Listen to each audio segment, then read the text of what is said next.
Hey guys, welcome back to We Watch a Movie. I am Mike. Jay will be here in just a minute. Our email's not going through, so he's just waiting on a link to get to him from the email, and then he'll be in here as well, and then we'll both be inside of the room of the podcast. How the hell is everybody doing? Happy Hanukkah, happy Christmas, happy nothing if you don't celebrate, but if you do, I hope you get everything you want, unless it's a divorce from your loving partner, because they don't deserve that. All right? So just be nicer. All right. Give him a chance. Give him a second chance. Or don't if you caught him with your Uncle Steve. Either way, I'm happy as hell to be here. Jay will be happy as hell to be here when he arrives any moment now. And tonight we are doing all Christmas movies. All Christmas movies. So if you've got a battle you want to see, it could be a Christmas horror movie. It could be a happy Christmas movie. It could be a sad Christmas movie. Whatever. We're going to let them fight. Like that dude in Godzilla said. Let them fight. Which Godzilla was that? That was the new Godzilla, I think. The newest Godzilla, at the very least. Hang on, let me try one more thing. Send it to him this way. Trying to get Jay a link. Un momento, por favor.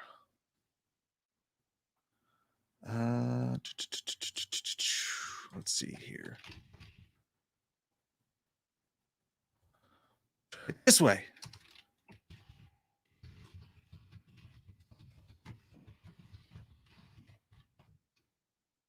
I hear something. There he is. Hi, Himmel. Hi, child.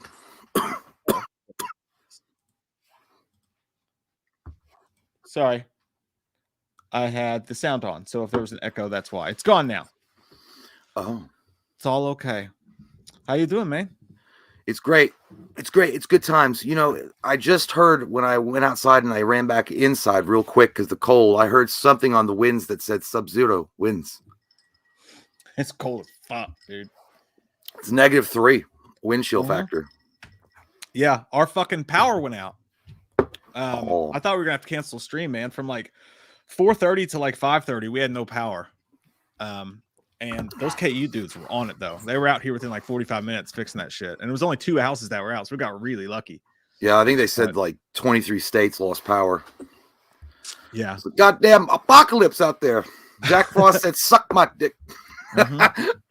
He's not having it this year. Yeah, no. It's snowy as hell. Dude, all the windows are like glassed up. Like you can't even see through some of the windows in the house or like the screen doors. It's nuts here. Yeah, I'm gonna have to wear a jacket. My room's not even getting warm. I don't know. Fucking sucks. Yeah, that's why I got this hat on. Also, I'm balding, so feels like Dexter's freezer in this bitch. Yeah, I heard somebody in Texas said that it was like 70 degrees there today, and I was like, I hate your guts. It must be so nice. But then again, in the summertime, you know, they got sweaty cheeks. Arizona. Well, Arizona. It was weird, dude, because I went on Google and I was randomly looking up. Like, I don't know why I did it so much. I was going on Google and just randomly looking up weather in other parts of the world. Like I put in weather Alaska, weather Phoenix, like Arizona, weather Texas, weather Hawaii, and then it was like finally I did it so much it was like it said Google's like, hey, we noticed something's weird. They're like, are you a robot? Because I was just going through random places. Like I said weather Portugal, but yeah, in Phoenix it was like 62 or something, and it's 45 low. That would be nice. That would be nice as hell. We're not used to this cold of weather, but Kentucky gets a touch of everything, you know? Kentucky's just kind of a weather whore. There's nothing we don't get except for like hurricanes and stuff. But Drew Gold, first super chat of the night. Thanks, buddy. He says, Merry Xmas. I know a secret. Hashtag Hallow Stream ends. I genuinely don't know what you're talking about. I have no idea. So you know a secret that I don't know. Because I know nothing, Jim. I don't know what that means. It was cryptic as shit what you just said there, John. I feel like you want me to admit to a murder. Like that would be some weird shit that an interrogator would say. Like, I know a secret, and they give you like those weird emoji eyes. You're like, I did it. All right, I fucking punched him. All right, I punched him at the gas station. I should have done it. And then one thing led to another, and then I stabbed him in the face with a screwdriver. Yeah, God, you got that guy at the party that had one too many bowls of punch at the Christmas office party. Gary the guy says, Dr. Loomis, can you say toasted cheddar chalupa? He spelled it wrong, but it's chalupa. Toasted cheddar chalupa. Chalupi. Chalupita. You should order like that when you go to Taco Bell next time. I mean, if I'm drunk enough. Yeah, typically you are if you're in a Taco Bell drive-thru as You have well. to be. Anthony Bazzuto says, Merry Christmas, gents. Good luck. Mike versus my Finns. Yes, it will be a dark night in Texas. Dude, it sucks, man. That Finns. the Dolphins. Packers play the Dolphins. I thought you meant Phoenicia. The Phoenicia Kingdom. It was kind of a shitty thing, man. The Packers game's 1 p.m. on Christmas Day, and it's the game that will knock them out of the playoffs if they lose. It'll officially be over for the Packers if they lose that game. So, gonna have a wonderful morning with my kids. Gonna open Christmas presents, watch them open their presents. The best part of the holidays for sure.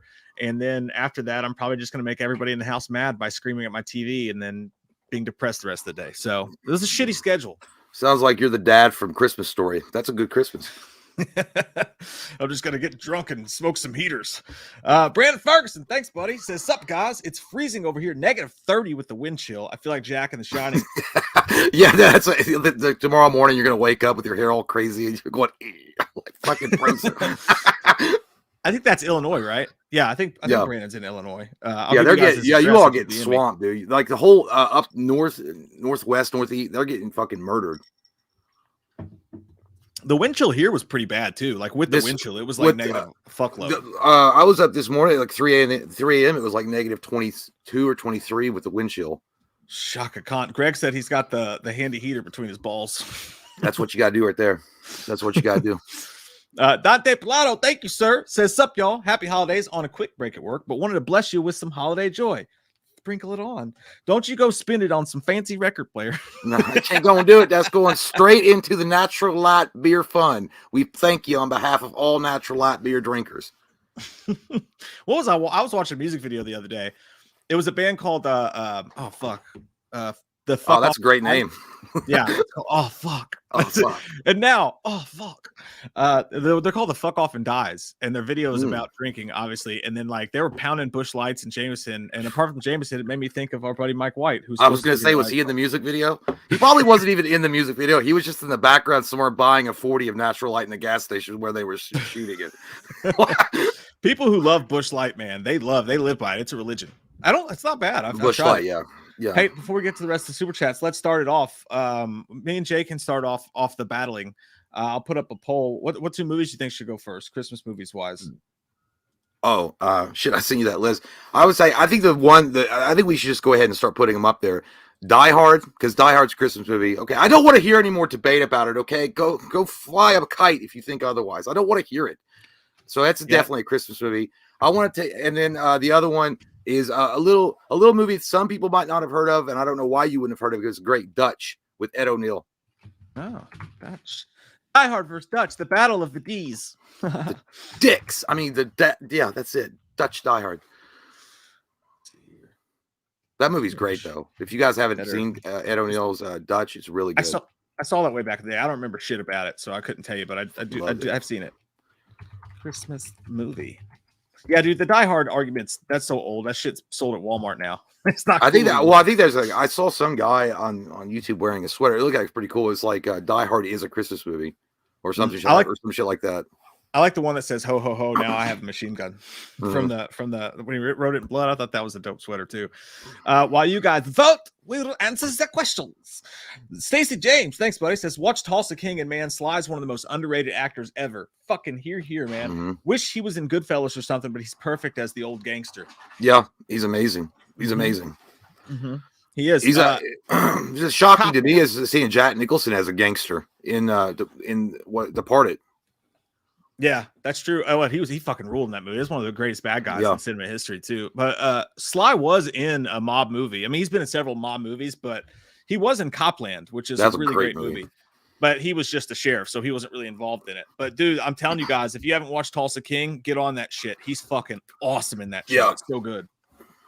It's also shot really well too. It looks like movie quality. Like it could be if they like made it 2 hours long and put it in the theaters. It'd be awesome. Be an instant classica.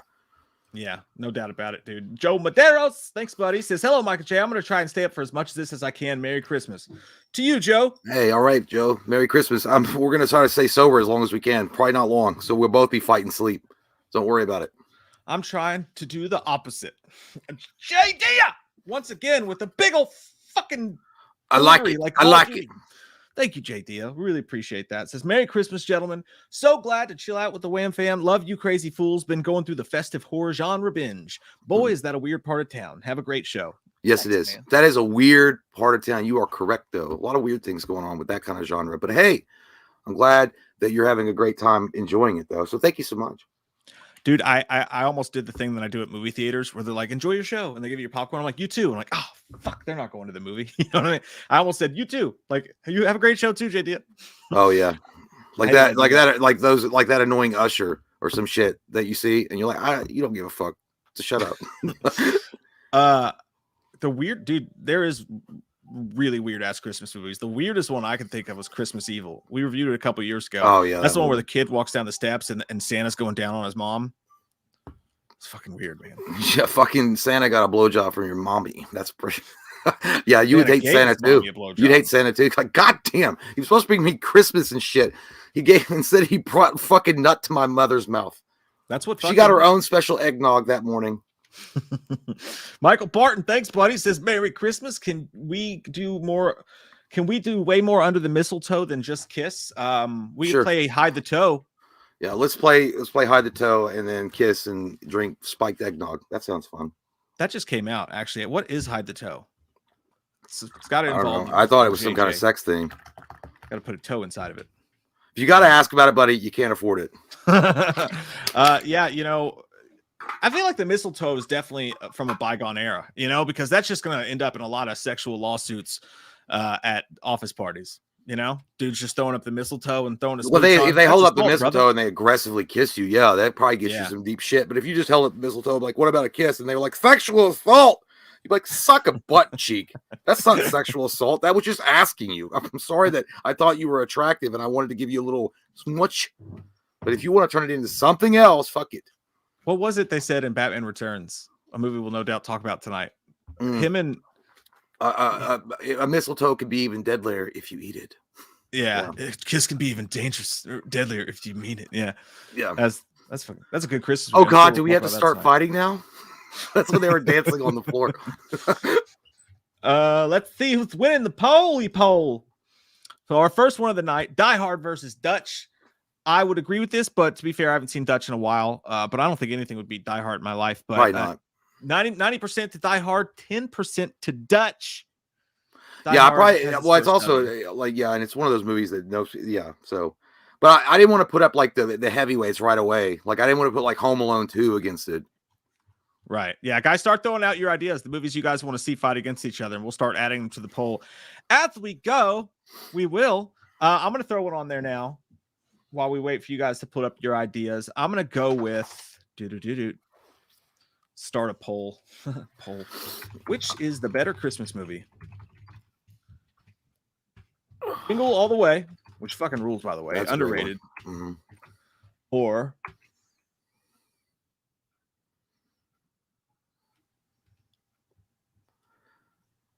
you guys ever see that movie Scanners? That's how Mike's face was frozen. Oh man, I'm trying to think of a good one. You should have thought this out before you got in front of the class, you dick. Elan, save me. Jingle All the Way or Bad Santa? There you go. That's a good one. I like that one. They're both fucking awesome. God damn it! I'm on my lunch break. Fuck me, Santa. Fuck me, Santa. That part, I swear to you, I watched that movie. I loved it so much. That was one of those rare times I rented it, and I think I rented it. Pretty sure I did. And then I bought it like the only other time I remember doing that is I rented Shaun of the Dead, and then I wasn't even done with the movie yet, and I ran out to Walmart and I bought it because I loved it so fucking much. I was like 45 minutes into it. I was like, this is amazing. I think I did the same thing with Bad Santa. Like when he's in the mall, the food court, and, and that kid comes over and he's like, God damn it, I'm on my lunch break. He spits all that stuff out. I thought that shit was funny. And then that chubby kid that was like, he's like, oh, wishing one had and shit the other and see which one fills up faster. And that kid's like, okay. That kid reminds me of so many people I've seen before. Oh fuck, dude, that's a great movie. The sequel kind of sucked. It was, that wasn't. I don't know. Just unnecessary. Like that's a movie that just never needed a sequel at all. It was one. light shining in the darkness. Too many trips to the well. Jonathan Mann said, "Can you guys talk in Russian accents for 5 minutes?" I don't know about 5 minutes. 5 minutes, but I can do it for 30 seconds. See, as long as we can go. That's not Russian, is it? No, I gotta That's get into pretty it. good. That's pretty good. I gotta find it. It's like you ask me a question. You don't give good answer to European jizz. No, I've never seen Star Wars. I don't know what you're talking about when you talk about vodka. And I had to do that to get in character because that was from Armageddon. And he's like, no, I've never seen Star Wars. That's exactly what I had to do with the European jizz. Yeah, it's from Smoking Aces. He's like, yeah, cinnamon roll. Dude, I can't do it. You know what? I can only do snippets of it because now I'm thinking of fucking kids got alligator blood, but even that sounds like a fucking British man. KGB. I can't do it. I can't do it. Fuck it. We'll do it live. Christmas movie. I think eggnog disgusting. It's what my father used to shove down throat with what you call in America gluten a funnel, a beer funnel. He would shove it down throat, and he would put hot sauce deep inside. Yours is better than mine, dude. I'm like fucking Brad Pitt in Glorious Bastards. Benjorna. I'm fucked. Like you gotta just pretend to be Russian for 5 minutes. I can only do it because comrade. I do it to the kids sometimes. We're driving in the car. I'm like, "You want to go to toy store?" And they're like, "Dad, stop." I'm like, "Toys very expensive in home country." They're like, "Shut the fuck up." I can't do it. Oh shit! If I was intelligence for the United States spying on Soviet Russia, man, we'd be fucked. You get that, Benjorna. Oh shit, tits. By the way, that's got to be one of Brad Pitt's most underrated performances ever in a movie. Glorious Bastards? Yeah. Like it's got to be like, and he's not even the main, well, he is kind of the main star, but I want to see Babylon for him, but like I just 3 hours and 14 minutes. Are you shitting me for a party movie? But yeah, I've seen the previews for that. What's his name? Cillian Murphy is amazing though. Is that what it is? No, I'm thinking of Heisenberg. That's thinking of Oppenheimer. Heisenberg. Did he make the Heisenberg bomb? Fuck it, I don't know. Or maybe that's what I left in the toilet last night. But no, I know who he, but that's the one, that Christopher Nolan's new one. Hey, Jesse Johnson saw a lady at the store with 8 cases of Natty Light in her car. Hey, that's just that cheap, old man. lady. They give that shit away for like a penny for a can. Like she said, "Fuck it, if I'm gonna die, I'm gonna die in full." Fuck it, dude. That's like he say it's gonna fucking freeze my tits off tomorrow, but fucking I'm gonna get drunk before that happens. Oh, she's probably in her car drinking that shit right now with the heater full blast. God bless her. I hope she gets drunk as fuck and just freezes into eternity with that smile on her face. It'll be funny if she's actually like sober, but her whole family, like they all just get trashed every year on Natty Light, so she has to buy that for all of her sons, and then they get drunk and they just wrestle and knock down the Christmas tree. Dude, if somebody got me a 12-pack of Natural Light and like they wrapped it up and gave it to a present, I'd be like, I don't know what the fuck I did to you, but obviously we need to talk about stuff afterwards. I'd put it in the fridge and it'll get drank. One night, me and you will run out of beer and be like, I guess, give me one. Listen, beggars can't be choosers, and Mike and I have been on the begging end for a lot of those times. Dude, I fucking got change out of my car one time and got 2 tall boys of Natural Light because I didn't have any money. I swear to God, dude, I went to the gas station. That was the worst. I literally counted out the fucking quarters. It was like a stack of quarters, and I got 2 tall boys. I mean, dude, it got me drunk, but dude, that shit tastes like you're eating like dried up, old, rotten ass oatmeal when you're drinking it. I don't know what it is.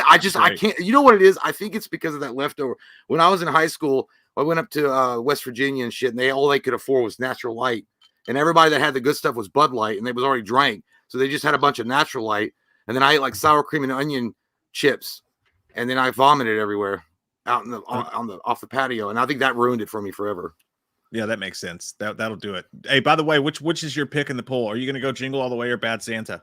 I'm going to do the Stroke Easy poll. I'm going to go with Bad Santa, I think. Bad Santa. I'm Jingle All the Way. And I shouldn't say this after I already looked at the results, but that was my true answer, I promise. Just because I feel like it's on Put that cookie down! It's not popping up. Oh, yeah, we don't have it. Yeah, I couldn't see it. That's all right. Jingle All the Way wins 57 to 43%, but it was close. I'm actually shocked. I would have thought Bad Santa would have won that. I like it, Bad Santa. Dude, that's so fucked up when he has to go steal that. He's like, I've had it up the hill with the Turbo Man doll. Yeah, another guy that was really good in that was Sinbad. Sinbad was really good in that too. Yeah, he was. Let's see. I lost my pace. I lost my place. Oh shit. Let's see. Let's let you guys put up the next poll. Has anybody thrown out any ideas? What the fuck? You know, last night, by the way, I watched the old, like, I watched every WCW appearance of Sting, starting when he like started going to the Crow. I loved it. It was like reliving my whole childhood. That's all I did last night for like 45 minutes.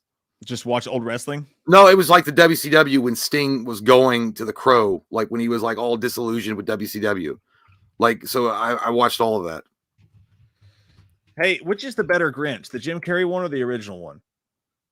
I mean, they're both equal. I mean, I guess you could face them off. The No, Jim Carrey. Well, the Jim Carrey one is like the ones that fucking scared kids. I liked it, but I like the original Grinch. If I had to pick one, I'd probably pick the original cartoon Grinch. Well, I'm asking because, okay, I'm getting a lot of Jim Carrey's. The reason I was asking is because Eduardo asked for it, but he didn't say which Grinch, so I wasn't sure like which was the obvious choice. It doesn't matter. I mean, Jim Carrey original. Okay, Jim Carrey Grinch. Okay. I can't type. My fingers don't work. I haven't had enough schnapps. Farts. Yep. By the way, okay, so Scrooged or The Grinch with Jim Carrey is the poll via Eduardo Santiago. Oh, that's a good one. That is a tough one.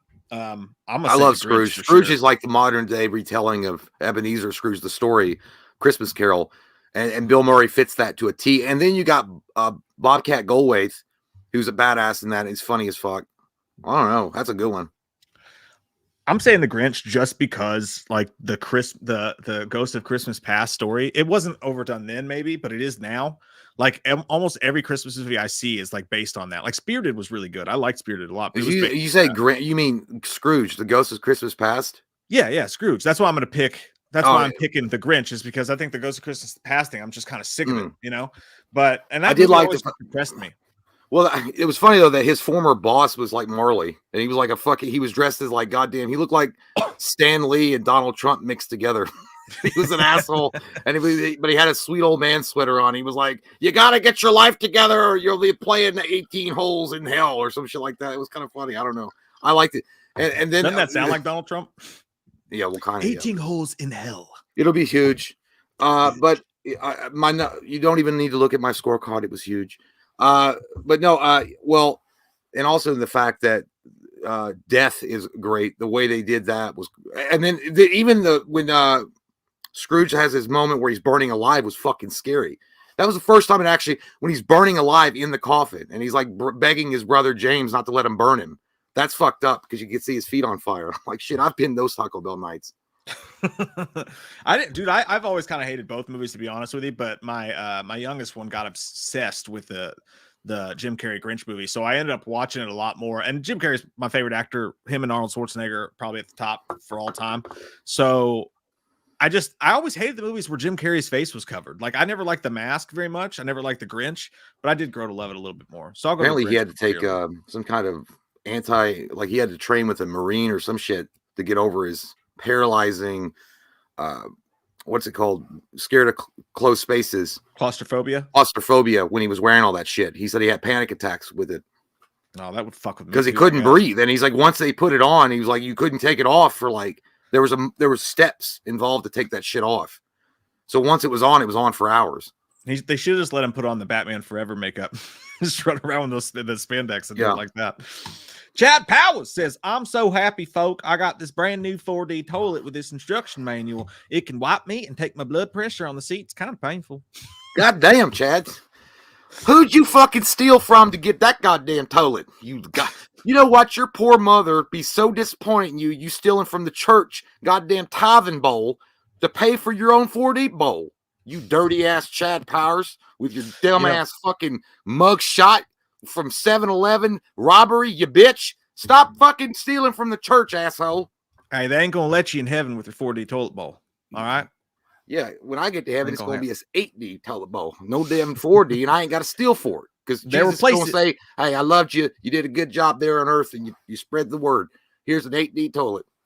I don't know what the fuck that mean, but I'm gonna shit on it. It's gonna be fine. But you're gonna be rotting in hell with a goddamn dirty ass outhouse."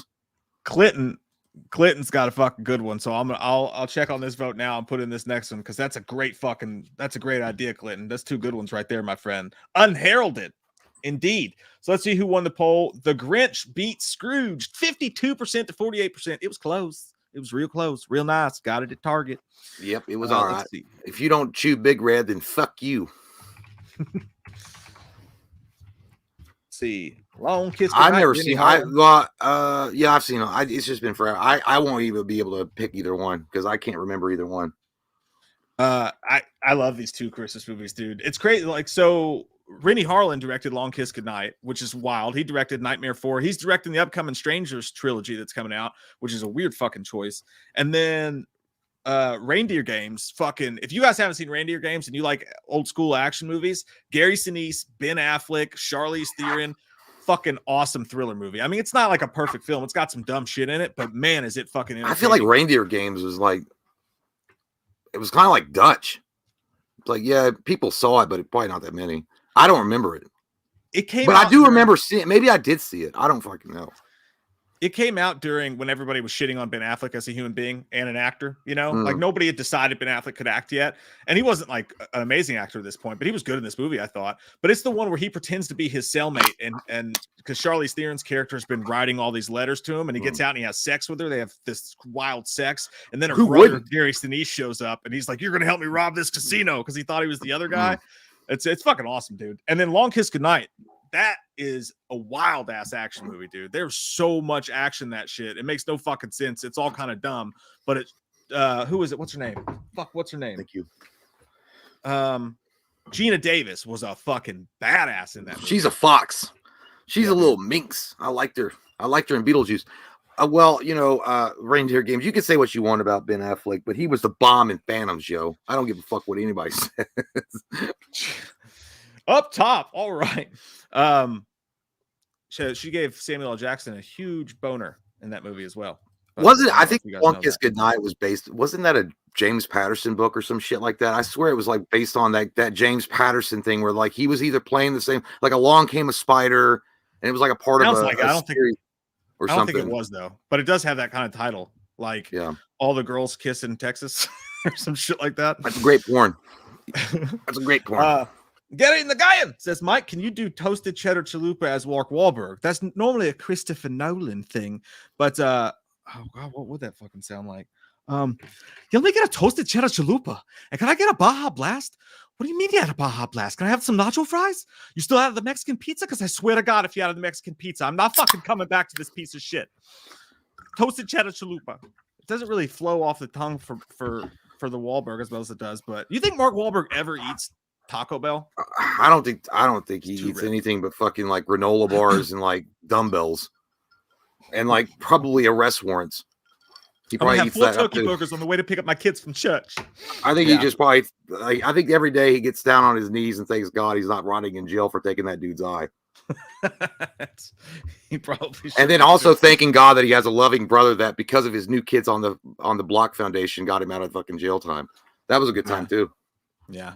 When are you gonna find a suit that fits, Donnie? I swear, dude, I still can't get over that. I never could. I was like, he popped the fucker's eyeball out like it was like he was a goddamn pirate.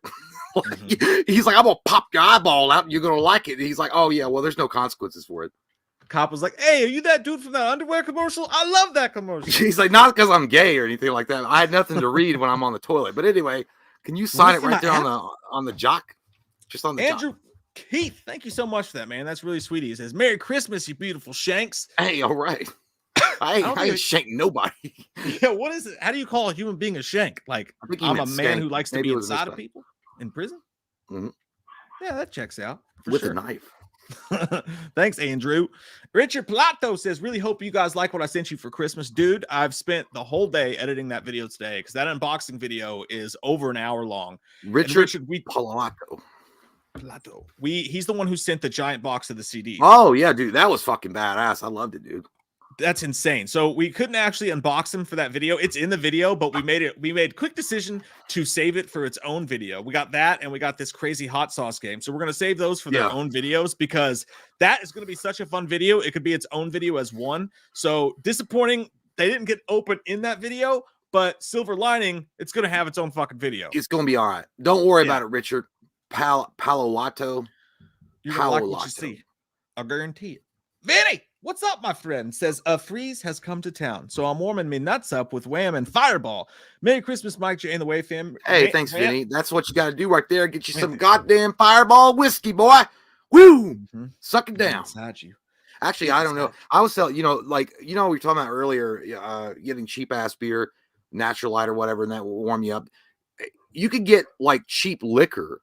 Is what you should do. If it's like cold like this, you just get like early times or whatever, like a little half pint. That'll do you right there, sir, because that'll get you warm and fucked up real quick. Yeah, if necessary. I mean, all whiskey makes you feel warm inside, but the cheap stuff gets it done too. Yeah, fire gut, huh?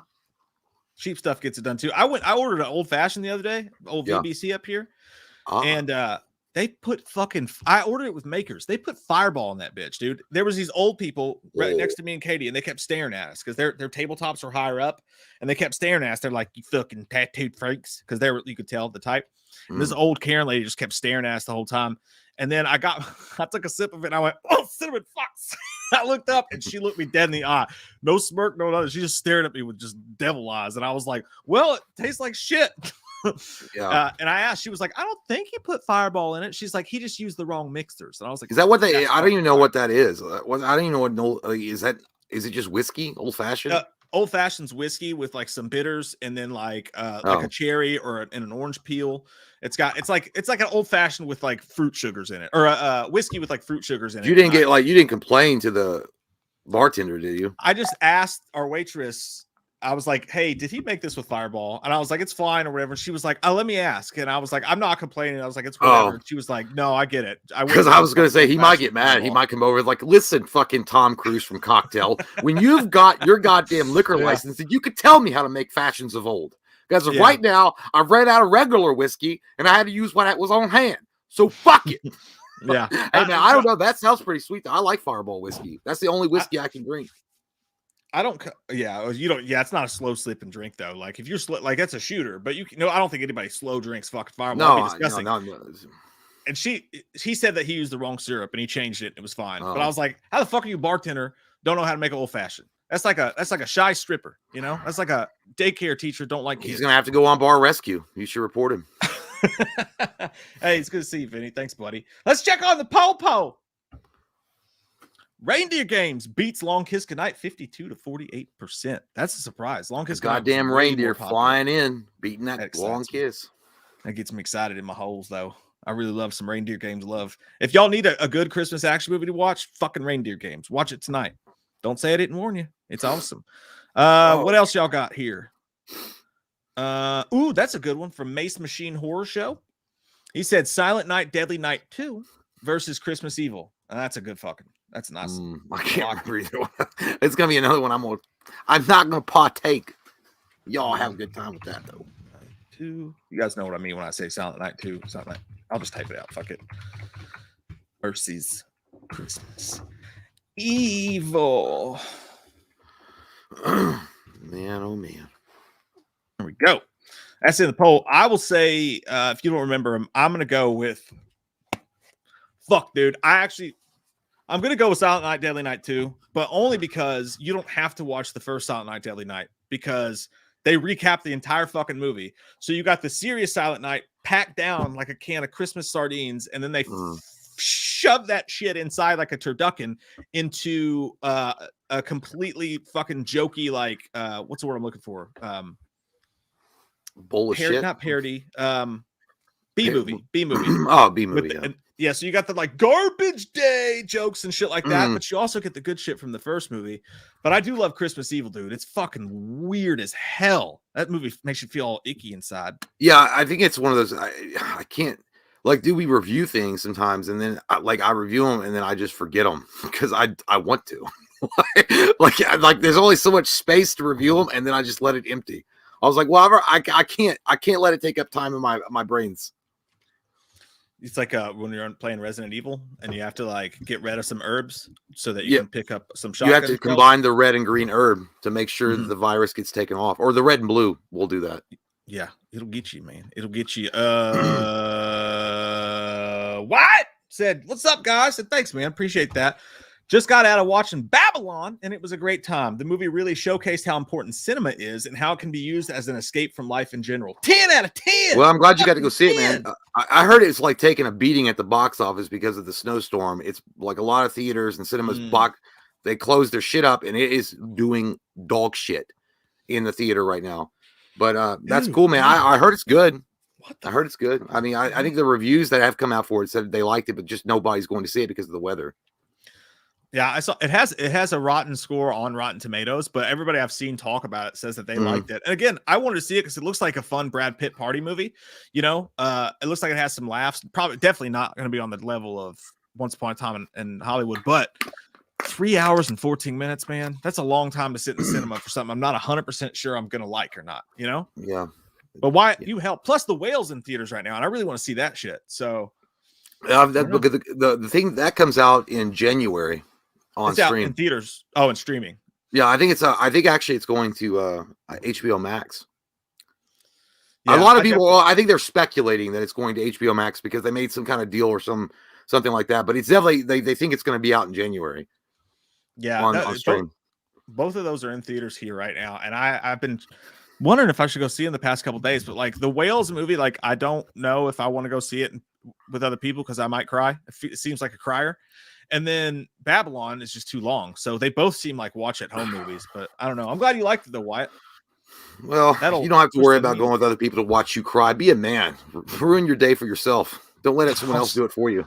I'll cry in their popcorn. Just look at me. Look at what this movie did to me. You sick fuck. The only time me and you went and seen that was it Southpaw? Yeah, we both cried, but we weren't like looking at each other because we ain't gay. It was like one of those things. It was like we both were like tearing up. I think it was the same part. I don't know 100%, but I think it was the part where Jake Gyllenhaal was coming out of the corner. I don't remember, but I think it was one specific part of the movie, and we both were like, did that side eye contact. We both were like, glistening, and we're like, fucking stupid asshole. Why are you looking at me for? We both cried during Creed away. We both also cried during Creed. It's okay for men to cry at boxing movies when they're alone together holding hands and dicks. Oh yeah, well no, yeah, I think it was Creed and Southpaw. Yeah. I cry all the fucking time in movies, but this one sounds like one of those blibbering movies where you're like, oh, you know what I'm saying? And I don't mind going to see movies alone. As a matter of fact, I like to. It's fine. It's a therapeutic escape. But if you're going to be that emotional alone in the theater, I just know I'm going to go and there's going to be like 12 people staring at me, and there's going to be like their party of 12, and they're just going to be having a good time, and they're all going to be looking dead at me, and I'm going to be like, it's so sad. It's one of those like unnatural paranoias that you think that you're the only center of the universe, and that there's going to be 12 college age people turning around. Look at that old man. Yeah. How sad, by himself in the theater, and he's crying. He must have no life. I'm going to go make fun of him later on as I'm fucking two girls at once and saying I'll never end up like that asshole. Like, it's just an unsound I used to feel like that too. Then I'm like, fuck it. I don't care. I'll just turn the feelings off. Yeah. I'll cry. I cry at fucking like some goddamn commercials sometimes. Like, I don't give a shit. If it's sad, it's sad. I cry all the time. Yeah, it takes nothing to make me cry. But I'll do like a man does and wait till I get to my car to cry alone. Yeah. Chad Powers asks a question for you, good sir. I'm gonna go. Hey, yo, Jay, you putting out any milk and cookies? No, goddamn, Chad, because I gotta save the money to bail your ass out of fucking jail, you dumbass. You just fucking know I ain't gonna put out no milk and cookies. First off, can't afford them. All right. Because even the goddamn cream betweens that they sell at Save-A-Lot, them Oreo knockoffs, are too expensive right now with that goddamn inflation blowing your ass up like a fucking nuclear bomb. Ain't nobody got time for no goddamn milk and cookies. Now, if there is goddamn Santa Claus, it's going to be Triscuits. Because fuck it. But it's going to be that off-brand Triscuit called Criscuits. You know, there's some moms out there who do like the MLM marketing and shit that are leaving out like Spark or like diet tuna foods or something that they're selling. Leave a note for Mrs. Claus. Tell her friends come down. She steals some of this juice. Her husband. I'm sure. Yeah, and as soon as Santa flies in and he sees that shit, those the goddamn kids are getting fucking not cold, but a dirty, stinking, steaming pile of dump. They're goddamn cold. So better movie, Silent Night, Deadly Night 2 wins handily, 72% over Christmas Evil, which is only at 28%. No respect for Christmas Evil, but I do think you guys should watch it. It's pretty fucking great. Now, someone said a good one. I fucking missed your name. Fuck, shit, balls, titties, farts. Where'd it go? I missed that one, so I'll go back to it. Suzanne No, says Black Christmas versus Krampus. I like that. Suzanne, I don't. Why you gotta be racial about it? I mean, you could just say it's a fucking movie about Christmas. Why you gotta be racial? Yeah, we don't stand for that shit here. Well, that's easy for me. I mean, you guys can pick what you want, but dude, I love Krampus. I really do. I thought like that movie was instant classic for me when I went and seen it in theater, and then I've watched it several times. I enjoyed that movie a lot. It's actually fucking weird. It's kind of like fucked up at the end too, when you don't even know really what happened. It kind of leaves it up to the imagination of whether or not they're trapped in hell, or did they get a second chance, or what really happened at the end of that movie. Now we're talking the Krampus that just came out a couple years ago, directed by Michael Dougherty, right? Yeah. When we went to the theater to see. Okay. Yeah. I think it's not called Krampus. Krampus. I don't know. Yeah, Krampus. Krampus. It's like when your girl says, "I'm on my Krampus." I'm like, oh shit, no sex for me. I couldn't disagree with you more on that one, my friend. It's the original Black Christmas to me by that's a great one, but I mean, ooh. Thousands. Yeah, just fucking. It's actually like I thought Krampus was fine. I thought it had some funny moments in it, but I thought it really fizzled the fuck out like halfway through. But Black Christmas, I mean, it's a classic. It inspired goddamn Halloween of all things. So I'm gonna go with that one. And I think that the reason that movie's scary though is those fucking phone calls. It was all. I always laugh at those. You're a cunt. I was like, is that motherfucker making a TikTok? It sounds like a TikToker. I'm just gonna make this fucking TikTok. This fucking. Have you guys seen the fucking world? Fucking. It just sounds like Ultimate Warrior giving a fucking speech to Mean Gene. Someone should go through and replace his voice on those phone calls when they take the phone calls, and just have it be different things. Like she picks it up once, and it's like G-M-X. What you want? No chance. Yeah, dude. I don't know. Like I liked Margot Kidder in that. I think that's Lois, the original Lois Lane. But I don't know, man. Like I feel like that movie's good, but I feel like it ate. Like when I watched it, when we did the review for it, it was a decent movie, but it also felt like a very like something about it just kind of made me feel like they really took heavy inspiration for Psycho, and then they were like, "Yeah, I'll just run with that." Yeah, it's a weird ass movie. Man. Not the storyline, by the way, but there were certain images in that movie that looked a lot like what Hitchcock had already done. Yeah, it's such a weird movie to watch. Like every time you watch it, it's weird. Margot Kidder is the best part about that film because she provides like the perfect amount. She's the only good actress in it. She's like, I don't give a fuck what's going on with this piece of shit. But if you slow it down and listen to what he's saying, dude, oh my god! Like I did this the other day. I'd never done it before, and he's like, "Oh, I want to stick my tongue in your cunt." It's fucking gross. He says the C word like 37 times. Is it Ron Jeremy in a private session with one of his actors? It's Ezra Miller. Barb says, "How about Violent Night up against Black Christmas 2006?" I refuse to see Black Christmas 2006. Fuck no. You've never watched that? I feel like I would not even touch it with a goddamn cattle prod full of cow semen. This isn't the new one, the super woke one. This is the one before that. Okay, well then I retract my statement. I just never saw it. Because the other one, the newer one, I was never gonna touch that shit because I'm not like interested in getting sucked into political statements in a horror movie. But it's Black Christmas 2006. I don't think I ever watched it just because I don't know. It just didn't pop up on the radar. And Violent Night, I don't know. Is that a DLC for Double Dragon? I don't think I've seen that either. That just came out. It's the one with David Harbour in it, who's playing Santa Claus. Oh, that one. Yeah, I haven't seen it. It looks good though. I haven't seen it. Let's check on the other poll before I throw that one up there for you guys. Black Christmas beats Krampus 62 to 38%. I think Krampus would probably definitely beat both the other Black Christmases, but the original survives the day for this one. Traditional day. Better movie. Violent Night versus Black Xmas 2006. Now I haven't seen Black Christmas in a while, but I remember that there's human skin used to bake cookies. There's a lot of fucked up mommy stuff in it, and I remember it being pretty goddamn entertaining. Not good, but like surprisingly entertaining. So my pick automatically is going to be Black Christmas because I was not a fan of Violent Night. I know like everybody else in the world was, but me. I just thought it felt like it had like 14 minutes of good action scenes in it, and then like an hour of dark, shitty, really generic action scenes in it, and then like 30 minutes of them explaining to me the meaning of Christmas. I thought this was an adult like drunk Santa Christmas movie. It was fine. I gave it like a 6.5, but I didn't think it was that great. So I want to see Violent Night, but I'll wait for it to stream. But Violent Night does sound like a fucking John Cena straight to DVD movie. Honestly, John Cena. He's like, hey, John Cena starring in Violent Night, brought to you by WWE. I'm like, yeah, okay, that makes sense. Like it is Violent Night. Like that's the name of the movie.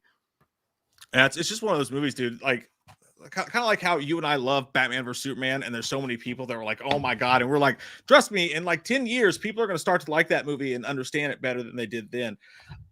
It's like I want to scream at people and be like, no, you hate it too, it sucks, but I'm not going to do that because maybe I'm just an asshole who's maybe just not in the mood for that movie that day. No, because people without taste dislike that movie. Okay. Yes, I like Zack Snyder's wiener, and I suck it a lot, all right? And I'm a bootlicker of Zack Snyder. So suck a fucking white star from heaven, because that's true. I like Zack Snyder, and I like that movie a lot, all right? It's a great fucking movie, man. And then DC made the biggest mistake of their entire existence by giving up Zack fucking Snyder. What the shit? That's like trading a goddamn Joe Montana for Aaron Rodgers. Carry the two. Yeah. That's fair.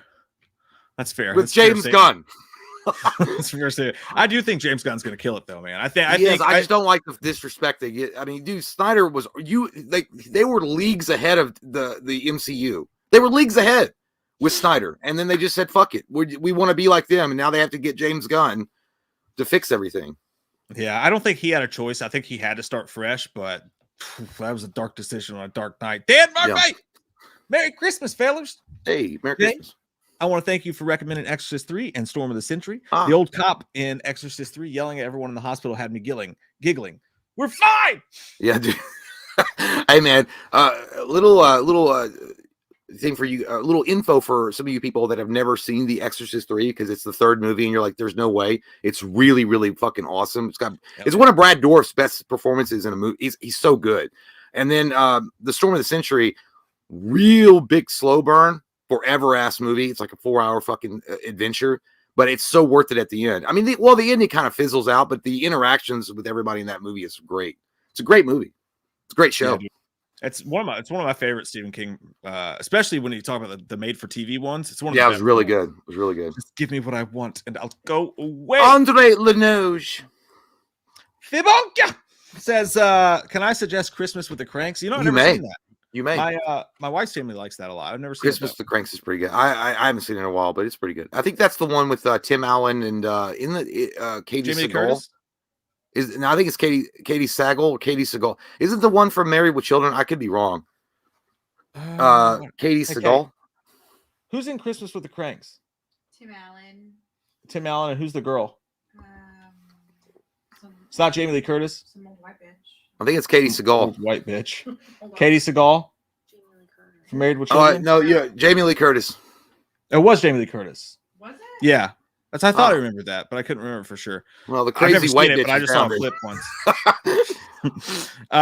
Chad Power says this is my DUI picture. Actually, that totally. There you go, then, Chad. I knew it. Yeah. I knew that was your goddamn DUI picture. You son of a bitch, drunk on that natural light.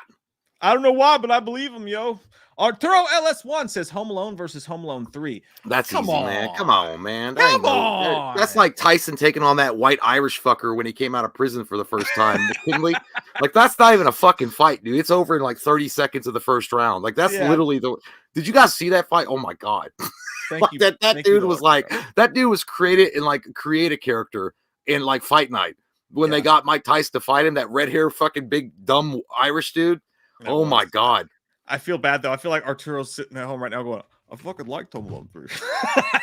I'm sorry. There's no way that doesn't stand a chance. But hey, I respect it, and now I kind of want to watch Home Alone 3. Shoot, I'm never gonna But I'm never gonna make my eyes bleed from the STDs from watching that. I won't do it. Is that the one with like Jonathan Taylor? I didn't even have my fuck no, dude. It has some kid. I don't even know who the fuck that is. It's like some kid with like a generic 1999 haircut, below the chin. Like he looks like he's in Camp Nowhere. And that movie's badass, but he looks like just like one of the like nobody cares kid. Okay. And, oh no, I'm not. Sense. No way. They did like a prequel too, I think. Yeah. Mike White, you motherfucker. Huh, you motherfucker. Thanks, buddy. Then I have to do that. It says, who suck my mistletoe and call me daddy. Don't talk to us like you talk to your fucking financial agent. Hey, Merry Christmas, man. I'll suck the mistletoe for you, Mike White.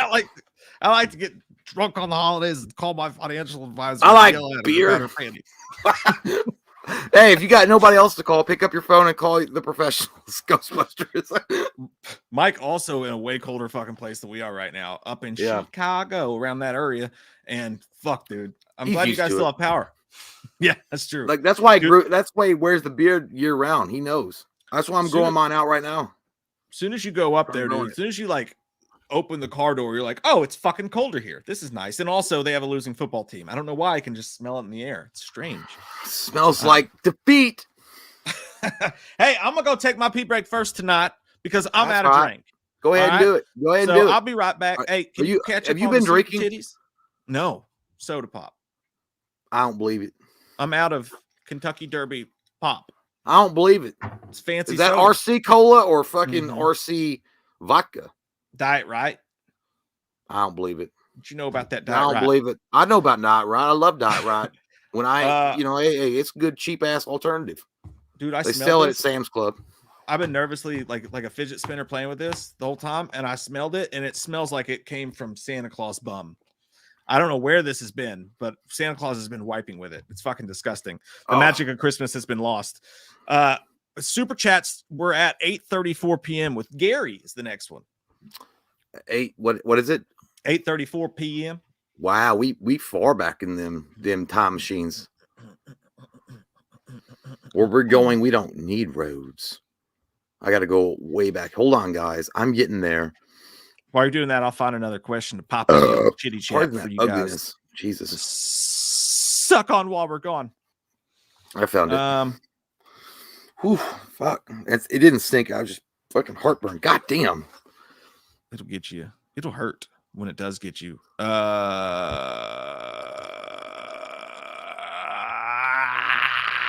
Lethal Weapon. Okay, I'm just going to throw this one out there. This is a tough one, by the way. I'm walking out on a shiner. I'm going to throw this one out there.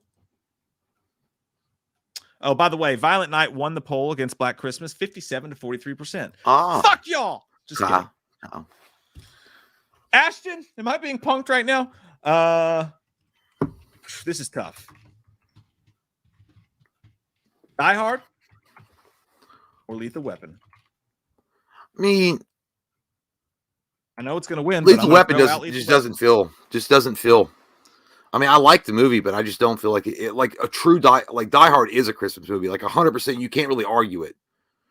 Well, yeah, but Lethal Weapon. Well, Mel Gibson's in it. And he's got fabulous hair, but Lethal Weapon has a naked hooker jumping off a rooftop with I like Christmas lights all around her. I mean, I don't like that get any more part. fucking holidays than that, my friend. I mean, it does get you in the mood of the manger and all that stuff. It's a walking fucking nativity. Yeah, there was 3 wise men that came from the temple top. This is what Jesus would have wanted on his birthday. Of course, that's what he said. Definitely jump, child, and I will save you. And all right, I'll be right back. All right, I'm going to hell. Oh my God. So you guys pick what you want. I'm going to go with Die Hard just to be safe. Anyway, Gary with the 10 pounds, thank you so much, says when WB F'd over Cavill, you could say fuck, it's fine. I said Cavill and Rock should do their own superhero universe with big actors like Keanu's Berserker, Stallone's Samaritan, and a darker version on Arnold's Turbo Man. Yeah, I mean, I guess that could work. I mean, it's like the Expendables, but for geeks, and I kind of dig it. But at the same time, I don't think they're ever going to get together to do that kind of shit. It's kind of like after WWF or WWE or whatever absorbed WCW, and then they made TNA, and that didn't do dick except for like, you know, outrun the inevitable for a little while. But yeah, I mean, I would watch it, but I don't think it would work. It kind of sounds like the Expendables, but for like superheroes, but it's still a great idea. You know what that would work though? I think that would work as a really cool comic book, like a bunch of like like a bunch. Oh, dude, that would be cool. Like, you imagine if a bunch of like nobody heroes, kind of like the Mystery Men, right? And they all were going and auditioning for like the big giant teams, like the Avengers and the X-Men and Fantastic Four, even though I know technically there are only 4 of them, so why are you auditioning? But they're all trying to get like on a superhero team, and they all get rejected. And they all have powers and shit, right? And then they all have to form their own losers club kind of thing. I guess the Great Lakes Avengers in Marvel is kind of what they did with that. But I mean, like kind of make it serious and kind of like Peacemaker, make it like rated R. I think that shit would work though. Great idea. Good stuff though, Gary. With a G. Arrie. I don't see Gary's like that spelled very often. Anthony Visco, thank you so much. Hey, Hamilton, have a holly jolly Christmas. Great time. And I know you quoted that. And Mike would probably know exactly what you're talking about, but I have no idea. So I'm going to pretend that you're talking about Alexander Hamilton from the 1800s. Or like, I know you're not, but you have a holly jolly Christmas as well. Let's all start saying that. Have a holly jolly Christmas when you're like, you know, leaving for work or leaving from work for the holiday. Have a holly jolly Christmas, Carol. You know, I know you didn't give me that raise that I wanted, but fuck, have a holly jolly Christmas. I hope that you don't get fucking coal in your stocking, you bitch. No, that's not true. Andrew Keith, do you guys watch B-rated horror movies? Yes. I mean, I do some. I mean, I watch. Well, I guess you would consider Toxic Avenger a B-rated horror movie. I think Toxic Avenger is a great movie. I love Toxic Avenger. Troma did a great job with that character. I even like the second one. Didn't like the third one, or was it the third one? Yeah, and I didn't. Yeah, I didn't. But the first 2 were good. I liked them both. Gross as fuck, but they're definitely B movies, and I did enjoy them. So I would say yes. Eduardo Santiago says, Merry Christmas to the whole Wham Fam. Side note, Violent Night needs a prequel where he fights Krampus. Yes. I would be on board with that. Eduardo Santiago. I would. I'm sorry, Eduardo. Every time I see your name, that's what I want to do. I want to do like a really shitty impression of Michael Buffer and say your name like you're getting ready to fight Canelo Alvarez. Eduardo, don't catch me, Santiago. I do. It'd be great. You should be a boxer or a wrestler. I could do that too. Legends never die. Heroes get remembered, but legends never die. Thank you so much. How about a Green Bay Packers versus Sharknado? I mean, you know, I've not been watching a lot of football this season, but based on how their seasons have been going, haven't they already been living a shitty B movie? Sharknado nightmare as it is with Green Bay's season. So they would probably lose to Sharknado because they are losing to Sharknado. Andrew Grazioso. Andrew Grazioso. That dude, you should be famous. Your name is already famous. Like, I should be hearing about, hey, have you gone to the art museum? No, why? Andrew Grazioso just released his new piece. Okay, check it out. It's fucking toast falling from voluptuous clouds into a toaster made up of noodles. I'm like, what? I don't even get that. So, yeah, you don't get that because you're not an art guy. Andrew Grazioso is like the greatest artist ever. I'm sorry, but it was a terrible joke. But I just think that your name just sounds magnificent. Andrew Grazioso. It's very powerful. Happy holidays, my dudes. Wishing you guys the best. I've been curious to see if you guys would be interested in a Wishmaster remake. I personally don't know if that would work. I mean, Wishmaster is borderline B movie. I like Wishmaster. It doesn't. I think the first two are really, really good. I did enjoy both of them, but I feel like Wishmaster, it's just really hard. I think that if you were to remake it and then release it, I guess you could do it if you're not going to put a lot of time or effort into it. But I feel like the people that made the original Wishmaster and even the second one, they put a lot of love into the story. And I feel like remaking it would be cheesy and kind of corny and unneeded. So I would be a negative on that one myself, but that's just me. Will Allwine says 4 Christmases beats a lot of them. Yep. What? I don't know what that means. Is that a movie? I might be dumb. I don't know. You know what? I'm obviously not skilled in some of these.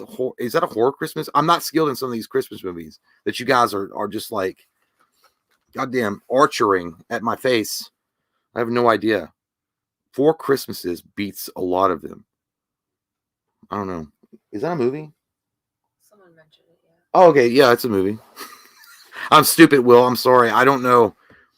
I think that. Oh, and then Andrew Grazioso says again, Elf versus Christmas Vacation. 2 of my personal favorites since I was a kid. Both those are solid. Both those have merit, and both those deserve our attention. And I will tell Mike when he gets back. I think that is correct that we should have. Yes. Did you put on a Mr. Rogers sweatshirt? It's my riding sweatshirt. Yeah. I goes, hey, when you ever see me in this sweater and whatever the fuck you think you hear, just leave me alone. I'm trying to write a fucking book. By the way, I think I've caught up completely. The last thing though, Andrew Grazioso, Elf versus Christmas Vacation. That's a very powerful one. That's a really good one. We'll put that bitch in right now. By the way, unsurprisingly, disappointingly, Die Hard won the Christmas movie vote, beating Lethal Weapon 78 to 22%.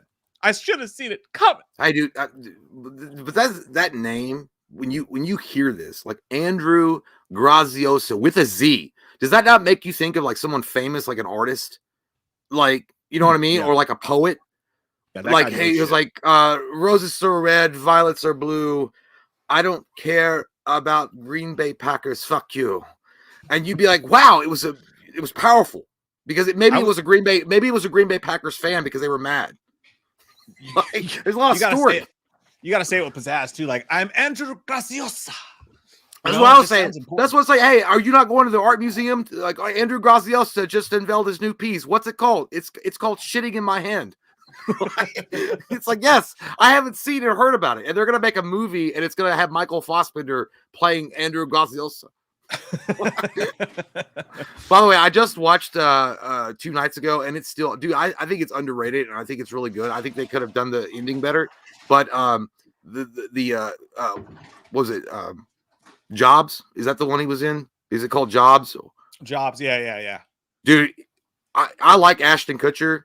And he did good as Steve Jobs, but dude, Michael Fassbender took it to another level. He had that panache, and he had that, or I don't know how you say it, but he had that aura about him that really took it to the level of what Steve Jobs could be, and or that what he supposedly was with his employees and his daughter. Man, at the end of that movie, it was good shit, man. Good shit. Good movie. I love that movie, man. And it really did. It put the Ashton Kutcher, like, you're right. Ashton Kutcher did a fine job, I guess. Like, he was there. I don't. Yeah, he wore no socks, no shoes. Yeah, but it showed you the difference between the acting performances. Yeah, dude. Well, at the end when she was like, "You named me after your computer," and it was like a really heartfelt scene. And then he was like, "That doesn't even stand for anything. Like Lisa, it doesn't stand for anything." And he was like explaining to her, like, I just made that bullshit up. Like, that doesn't stand for anything. I only said that because I was a coward. You are my daughter.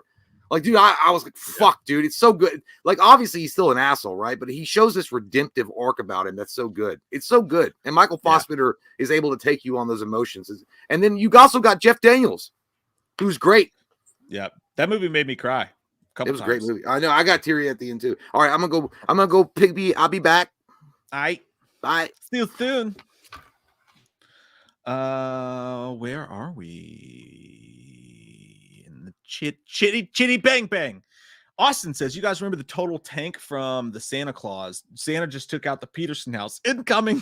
I actually don't. I've seen like the beginning of the Santa Claus like 13 times, Austin, because like when you watch movies with your kids, that's kind of what it's like. Like, I want to watch Santa Claus. All right. And then like 12 minutes in, they're gone, just doing something else. So I've seen that movie a bunch, but I've only seen recently like the first 20 minutes of it like 12 fucking times. So I'm sorry about that. But that movie had some great moments in it, man. The first one did for sure. I think the second one was all right as well. Legends never die, but heroes are remembered for, is that Messi and Ronaldo? I don't know. I just started watching World Cup a little bit just because you can bet on something at 10 a.m. Why not?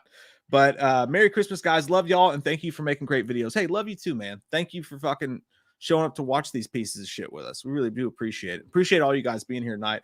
All 283 people in here right now. Merry Christmas to you fucking all. I hope you guys have an amazing holiday season. And that's the end of the show. Just kidding. I do love this to Jordan Chris. Hallelujah. Holy shit. Where's the Tylenol? Speaking of which, where's that poll at? Christmas, unsurprisingly, those are two bangers though. Elf and Christmas Vacation are two big ones. Elf is obviously a more recent one, but when that came out, I remember it was like a mix of like people who were sick of Will Ferrell and like were annoyed by it, and then people who just fucking loved it. I actually fall between, like, I love Will Ferrell and Anchorman and all that shit. Elf's not my favorite by any means, but it's still, dude, there's some shit in that will crack your ass up. Like when he jumps over his dad, which James Caan's the perfect person for that role. But when he jumps over, he's like, Buddy the Elf, what's your favorite color? There's some great scenes in that movie. He's like, Santa! But yeah, dude, for me, it's totally Christmas Vacation all the way around. That Christmas Vacation to me may be the greatest Christmas movie of all time. It just might be.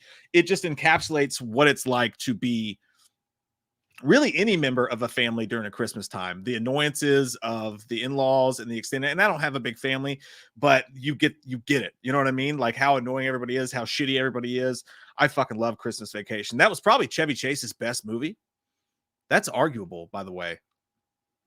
I think you could say Christmas Vacation is Chevy Chase's best movie. I think with no qualm. But anyways, Christmas Vacation wins 72% to 28%, and rightfully so. We'll probably see that one again before the night's out. Next up in the po-po, who we got? Who's got a poll? Who wants to show me their poll? Michael Goodwin's got a good point. Harold and Kumar Christmas was pretty damn funny. That one gets forgotten about, I feel like.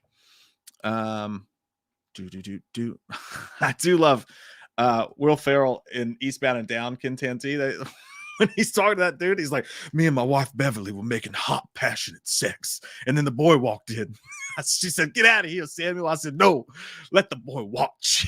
He's like, I could feel it way down in my plums. If you guys seriously need a fucking laugh, like a stupid belly laugh crying, watch the outtakes from Eastbound and Down. You will shit your pants in laughter. That shit is so funny. Who's got a good one for the poll? Throw them out here now. Give it to me. Let's see here. Michael Part said Chevy Chase is an asshole for some reason. I think he did do some stuff that was like weird, but I think he just got old and was being strange for a while. Who knows? I've seen some good ones in here. Ooh, that's a fucking banger right there. Matthew Allgood, Gremlins versus Home Alone. Hallelujah, holy shit, where's the Tylenol? That's a fucking great one. All right, I'm gonna put that in right now. Let me just put this inside of you guys real quick. Gremlins versus, fuck, I just said it. Oh, Home Alone. Those are two absolute goddamn classics. Gremlins or Home Alone, though, I gotta go with, oh god, that's tough, man. That is tough. I gotta say Home Alone, though. Home Alone, because at the era of when Home Alone came out, we were all Macaulay Culkin. Like, we all dreamed of being left alone in the house, being able to eat ice cream when we wanted to, set up elaborate traps to fuck with adults. We all had that fucking uncle or someone in your family is like, you little shit, look what you did. And we all had the parents who like wouldn't listen to us, and when it came to another family member, and like make us sleep in the attic. By the way, the parents from Home Alone are the shittiest movie parents maybe of all time. Not only did they not believe Kevin, they let that fucking weird ass uncle scream in his face like that in front of everybody, but they forgot him not once, but fucking twice. I understand if you forget like a distant cousin or some shit like that, but they forgot him twice. They should honestly be put in jail. Like, that should have been the end of Home Alone 2. Like, no, you did it once, and I guess that's a mistake a shitty parent could make and recover from, but twice? I'm sorry, but your kid needs to be adopted, and not by anybody in this weird fucking family either. Hello, I did not see you back. You haven't been there long. Suck brick, kid. Suck brick. What's yours on that one, by the way? Gremlins or Home Alone? Well, I like Gremlins. Gremlins is a fun movie. I never had but I know the guy, the main guy in that movie turned out to be supposedly he's a big asshole. The main guy, the actor in it, The dad? No, he was great. I think he passed away. Yeah, not him. The kid, the one that went on the adventure with. Yeah, in Gremlins, not Home Alone. In Gremlins, apparently that guy's a big prick. But he might have been having a bad day. Who the fuck knows? But anyway, yeah, I liked it. But I felt Home Alone was just superior, dude. Like that was like, dude, Joe Pesci is great in anything he fucking does. Like 100%, he's one of the best actors of all time. He really is. He's obviously known for gangster movies and being the tough guy and the bad, awesome guy. But dude, the comedies that he's in, the Super, My Cousin Vinny, Home Alone, like, dude, that guy shines in comedy just as much as he shines in gangster violent movies. And I love it just for but he wasn't even the best part. I mean, he was great in Home Alone, but the other dude, Lloyd, Lloyd was, I can't remember his Bushwhack dude. I can't, what the fuck? He's a great guy too. He's a great actor. Those guys together had the best chemistry on screen.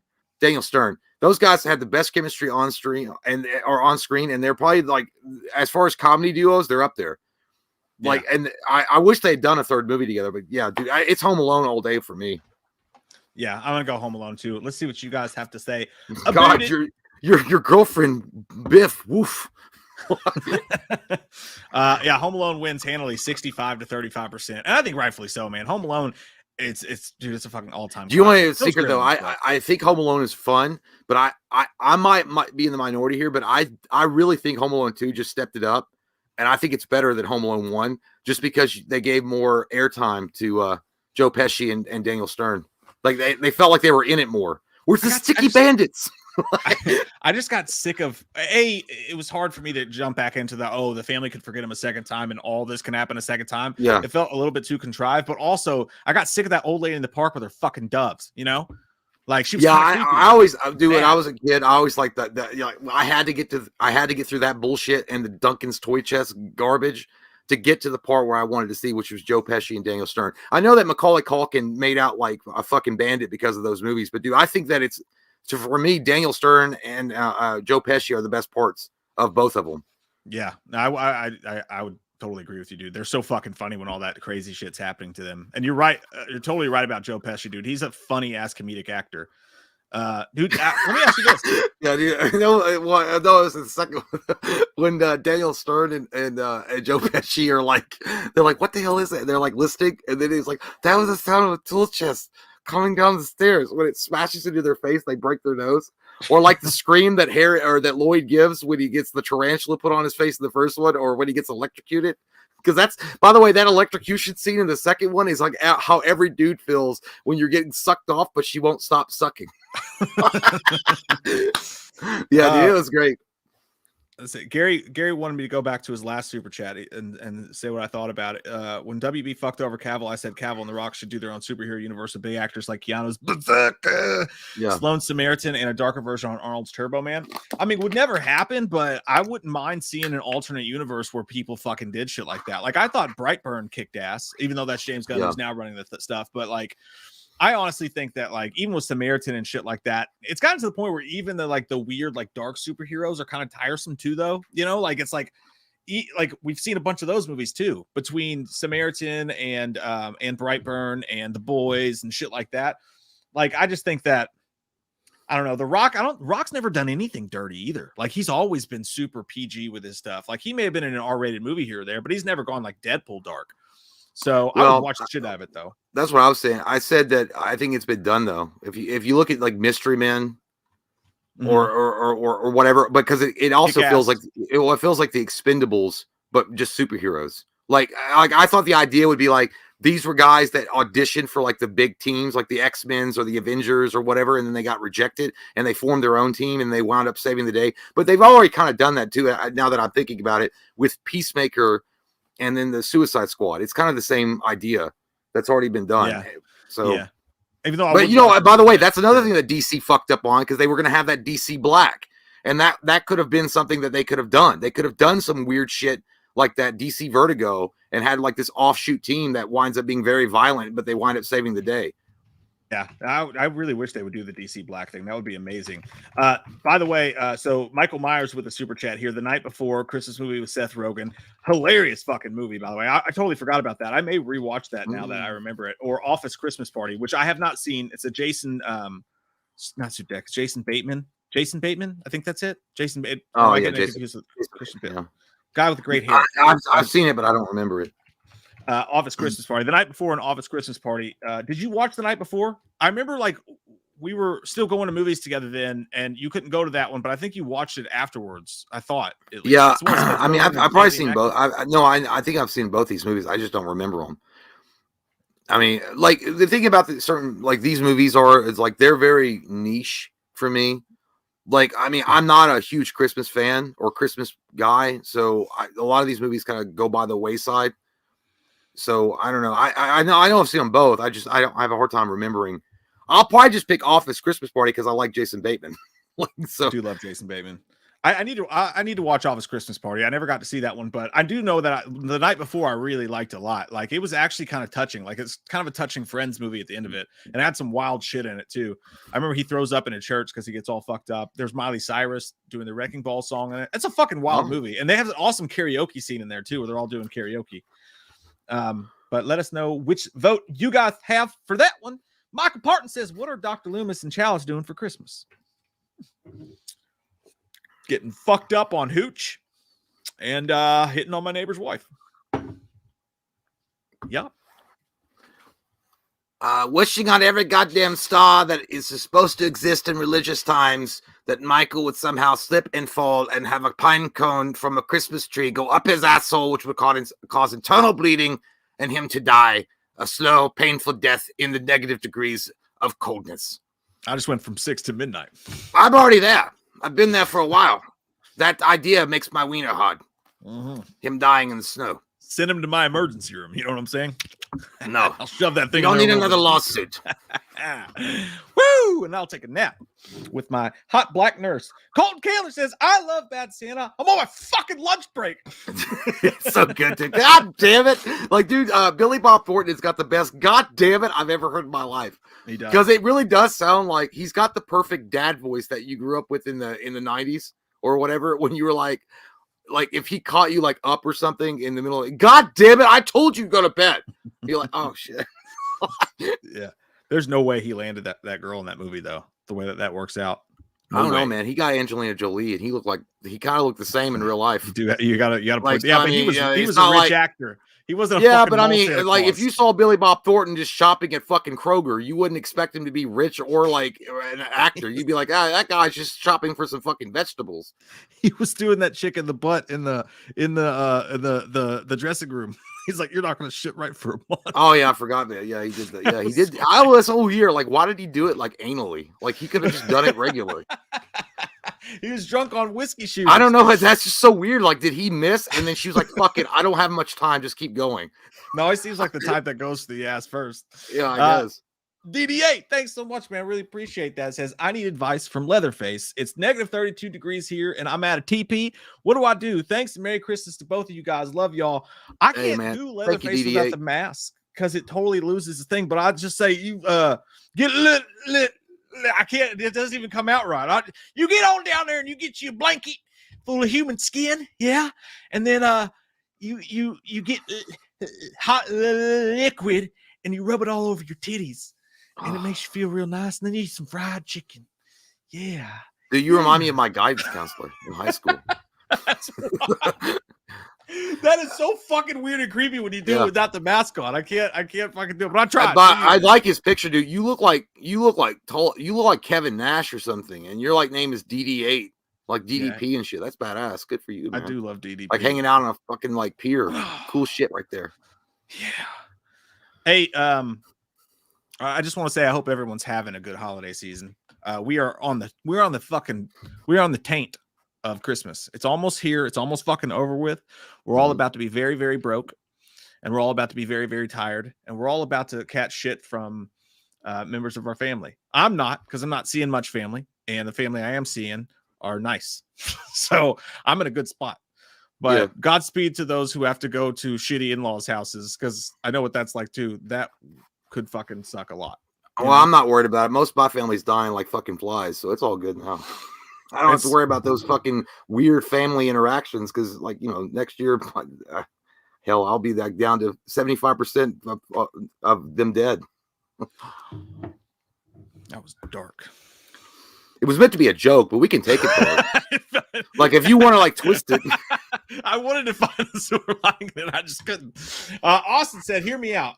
A hard R, Wesley Snipes Blade Christmas movie. Oh, yes. You know what? Technically, you know, I would give you that because in Blade 2, it almost at the end of Blade 1, it was snowing and he was in Russia, even though technically it wasn't Christmas, but he had that Dovrish.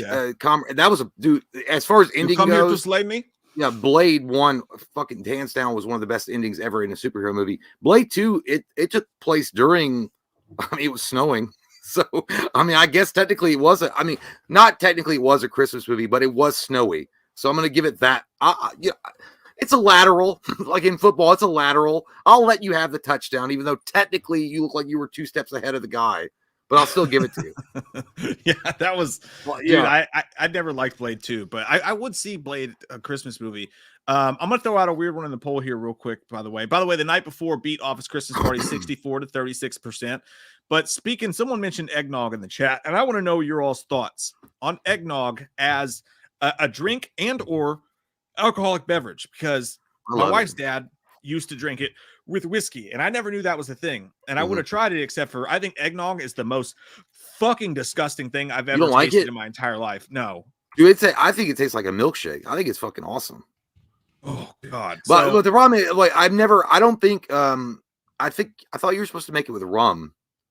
I've never had it like liquored up. I've never had it liquored up. I just like eggnog straight up. I think eggnog is amazing. It's like a goddamn milkshake that they sell once a year out of Walmart. But it's got that buttermilk flavor to it. Dude, buttermilk is buttermilk is literally what the devil put on earth to make you believe that it was milk so that he could get you as one of his followers. I remember this one time, dude. Mom was like, she loved buttermilk. Like, dude, buttermilk was her goddamn thing because she was old enough back in those days. She used to churn butter for their butter. She was that old, but she loved fucking buttermilk, dude. She was this one time. She was like, "Oh, honey, give it a try." I was like 11. She's like, "Just give it it tastes just like a good thick milkshake from Dairy Queen or some shit like that." And I took a big goddamn chug, dude, because I trusted her. And I was fucking, dude, I gagged like a fucking whore on Vegas' strip. I was digging out chunks, like, because it's fucking, it's goddamn rotten milk. Buttermilk is rotten milk, and they put a fucking slab of butter in that bitch. It's like, hey, we're gonna sell this. Like, it's rotten milk. I know, because I would come over to your house and be like, hey man, you want a glass of milk? I'm like, sure, that was nice of you. Thanks for offering me a glass of milk. That's weird. And then I would take a drink of it and I would spit it all over your fucking floor, and then you would laugh like hyenas because you're like, it's fucking buttermilk. No, we didn't do that. Disgusting. No, you got fucked up on it. Wasn't buttermilk, dude. We gave you orange juice that had been there since these are 2 different occasions. You did buttermilk once too. I never did buttermilk. I never did buttermilk. Milk and gave me that shit. That's Cody. I gave you orange juice that had been in there for a long time. That was like, if you're like, Mike was like, oh, I like it pulpy. I was like, he's like, I like it pulpy. And when he smiled, he had like these strings of shitty old ass words on his teeth. I remember that. It was moldy. No, dude, yeah, it was mold. Because I don't know how long that orange juice had been in there, but dude, like, I gave it to you. I'm like, hey man, have some orange juice. And you like chugged it, and you're like, it's pulpy. And then you smiled, and dude, I could see the strings of that shit that was on your teeth. I was like, dude, that can't be healthy. You just took a shot of fucking penicillin without the treatment. You remember we took that shit downstairs and Cody was taking a nap. We're like, hey man, try this orange juice. It's really good. He's like, all right. He got so pissed. Yeah. He got mad. Well, he used to do like all sorts of fucked up shit back in those days, like 11 or last night. It was some crazy times, man. I remember that one time we got Andrew to drink. He's like, dude, we're just gonna make a drink of whatever. Yeah. And he's like, you have to drink it. He was like, okay, I'll do it. We're like, all right, man. So what, dude? Like, fucking, we could like soy milk or soy sauce, milk, A1 sauce. You throw in like mayonnaise, fucking like whipped cream, like anything and everything that you could throw into a drink that was just disgusting beyond repair, and then you would mix it up and he would drink it. We could have made a whole YouTube channel around that shit. Like, what will he taste next? Jack, We he gotta just call him watched the Iron Jackass. Stomach. Mace Machine Horror Show. Thanks, buddy. Says, hey, Mike J, watch along for Silent Night, Deadly Night 2 would be Can't Miss TV. Hey, we'll throw that up as an option on this month's Patreon commentary poll. Because that I ain't saying no. I mean, I'll do it. Fuck it. Garbage day. Bring That'll it be in. a fun one.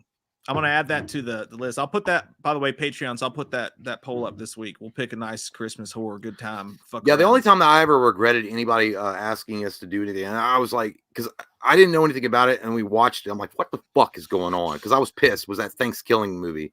That was awful. Suck my fucking aorta, but that was so bad, dude. Aorta. I had a whole fifth of wild turkey just to get through that movie. I remember it. That was a terrible. That was, and now I don't even think that movie was about an hour and 10 minutes, dude. But 20 minutes in, you're already thinking it's been an hour. Like that's how bad it was. I'll never watch that movie again, no matter what. By the way, the crowd agrees with me. Eggnog is gross as fuck. 57% say eggnog is gross as fuck. 43% say no. I think you all are heathens. You aren't turned on to the idea of real traditional drinks of Christmas times. You know, Jesus drank eggnog. He didn't, by the way. Is that There's no such thing as eggnog back then. Unless I mean he had miracle powers. He had miracle powers. He tasted the future. By the I'm way, sure. you know, listen, Christmas he could isn't see God's everything, birthday. right? I'm just saying, like Jesus probably could have had and sampled things from the future and not told his followers. It would have fucked the Bible up. Nah, if he had said, "Hey, you know, there's going to be this thing called Twitter where people are stupid and they bitch all the time on social media, and there's these other things that are going on in the world." He just said, "No, I'm not going to tell them. I'll just look at it and I'll drink some eggnog spiked with rum." No way. And it's but if eggnog was back then, you know, Jesus would have spiked it with wine, 100%. He'd have spiked it. They drink a lot of wine back then. Like turn water into wine. By the way, would that not be a badass power? Like if you were an X-Men and that was your only power. Like if you could turn water into wine, that's pretty cool. Yeah, I could do that just by walking down to the liquor store. Yeah, I thought you were to say I could do that. Wine. I could do that because I have so much in my system. I can literally breathe on a cup of water and it turns into wine. I was pissed at a cup, man. Gary says, "How come I see a lot of Americans say milk is horrible and movies always have bad guys drink milk? I never milk is noticed for that babies, beer is for men." I love milk. I'll like fuck with milk all day long, but I will not mix alcohol with milk. One time I was drinking and I was having some whiskeys and I was like, I think I'll have a glass of milk, and threw up everywhere.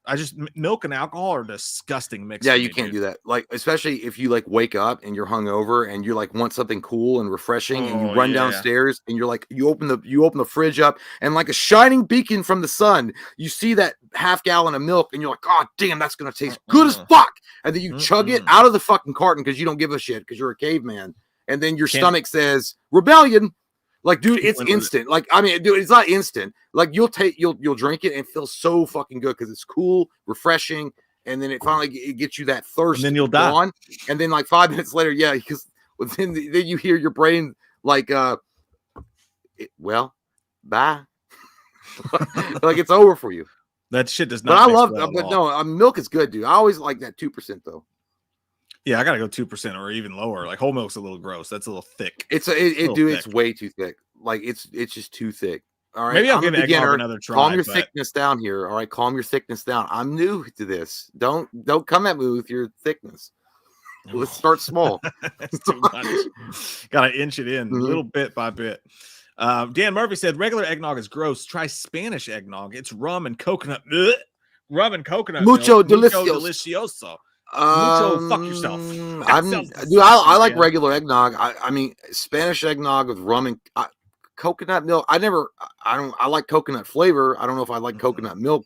I don't know. That just seems like I already got a good thing going here. Now you want me to upgrade my fucking package to like the holy shit supreme cable TV, and I don't need it. I'm really happy with my 50 channel setup. That's all I'm gonna get you for Christmas. Just a lifetime subscription. I love the eggnog. Is so good. Because it only comes around once a year. It's amazing. Like you only see it in stores once a year. Yeah. Well, so does fucking.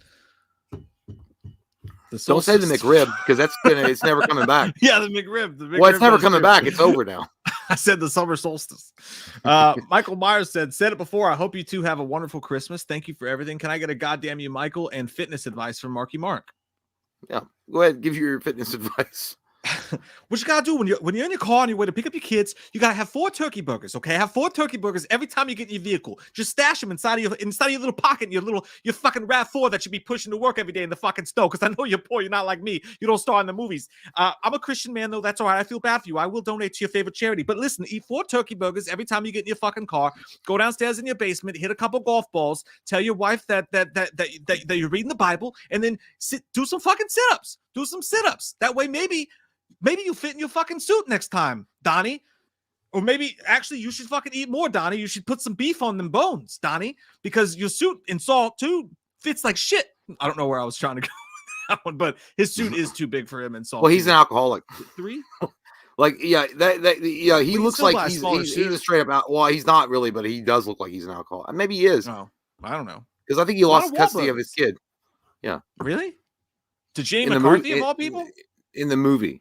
Oh, no, the character. Sorry, Donnie. Yeah. Sorry, Donnie. Turkey burgers. God damn you, Michael. Shut up. You know what's funny about that, dude, is I'm pretty sure I read like a men's fitness magazine once where Mark Wahlberg actually said that. He was like, yeah, I eat turkey burgers everywhere I go. I just carry turkey burgers with me. Sounds like a douchebag response from a douchebag. Adrian Ybarro says, couple 80s classics, A Christmas Story versus Scrooged. You two have a great Christmas weekend. Hope y'all get that new Nintendo 64 from Santa. Hey, we're waiting on it. I got Rogue Squadron and GoldenEye lined up from Toys R Us that I can't wait to pop in that bitch. I hope I get N64. N64, underrated console. It has some of the best games ever. Okay, you're talking about a little bit of GoldenEye, all right? One of the best games for all time. You're talking about Rogue Squadron, Star Wars. Good times, thank you very much. And then you got a little wrestling game called WCW/NWO Revenge for the win. Thank you. Good times. And you had that, like when you were locking, you had that rubber sound. It was like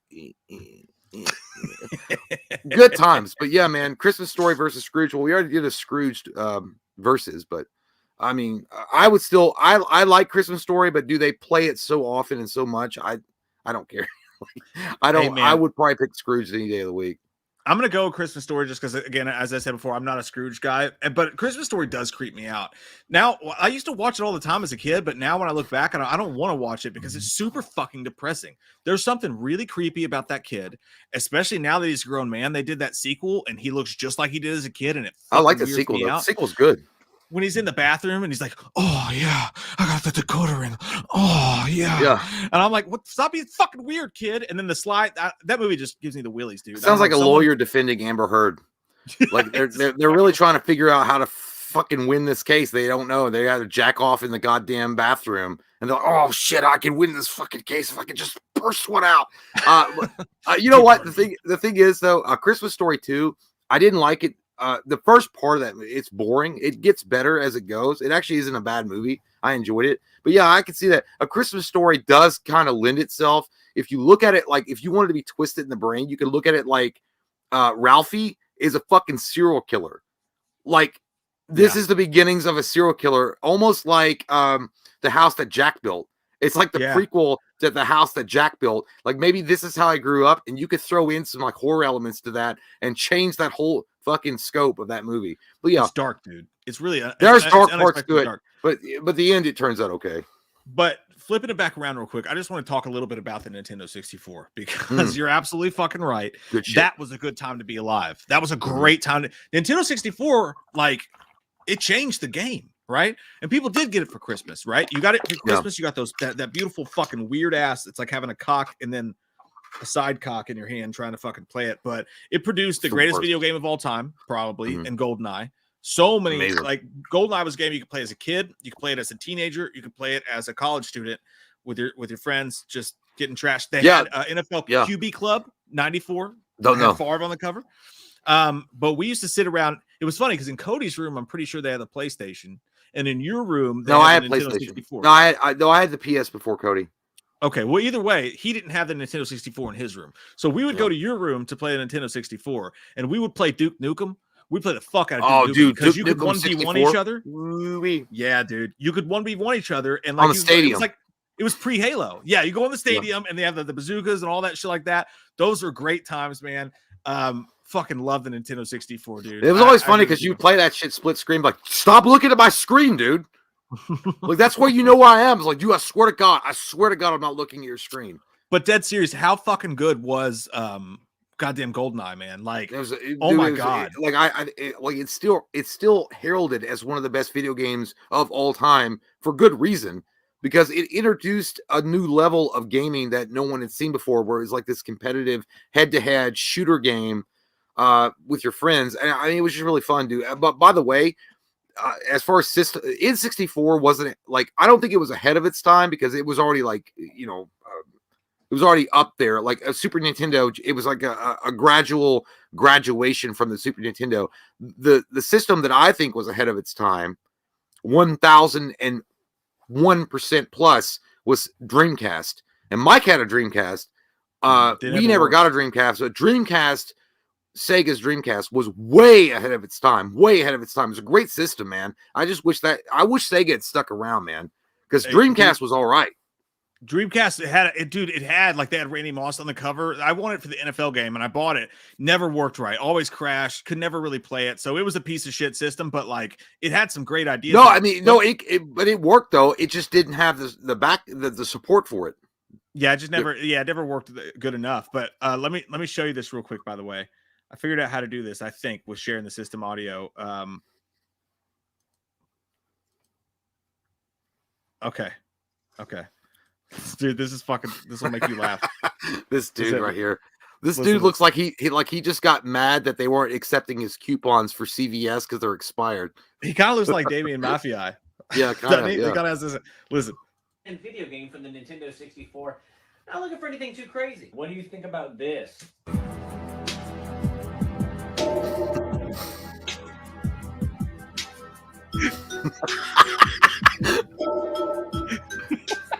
Yeah.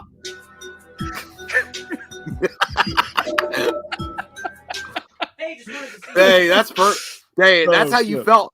That's how you felt every time you heard that music, man. I didn't care who the fuck you were.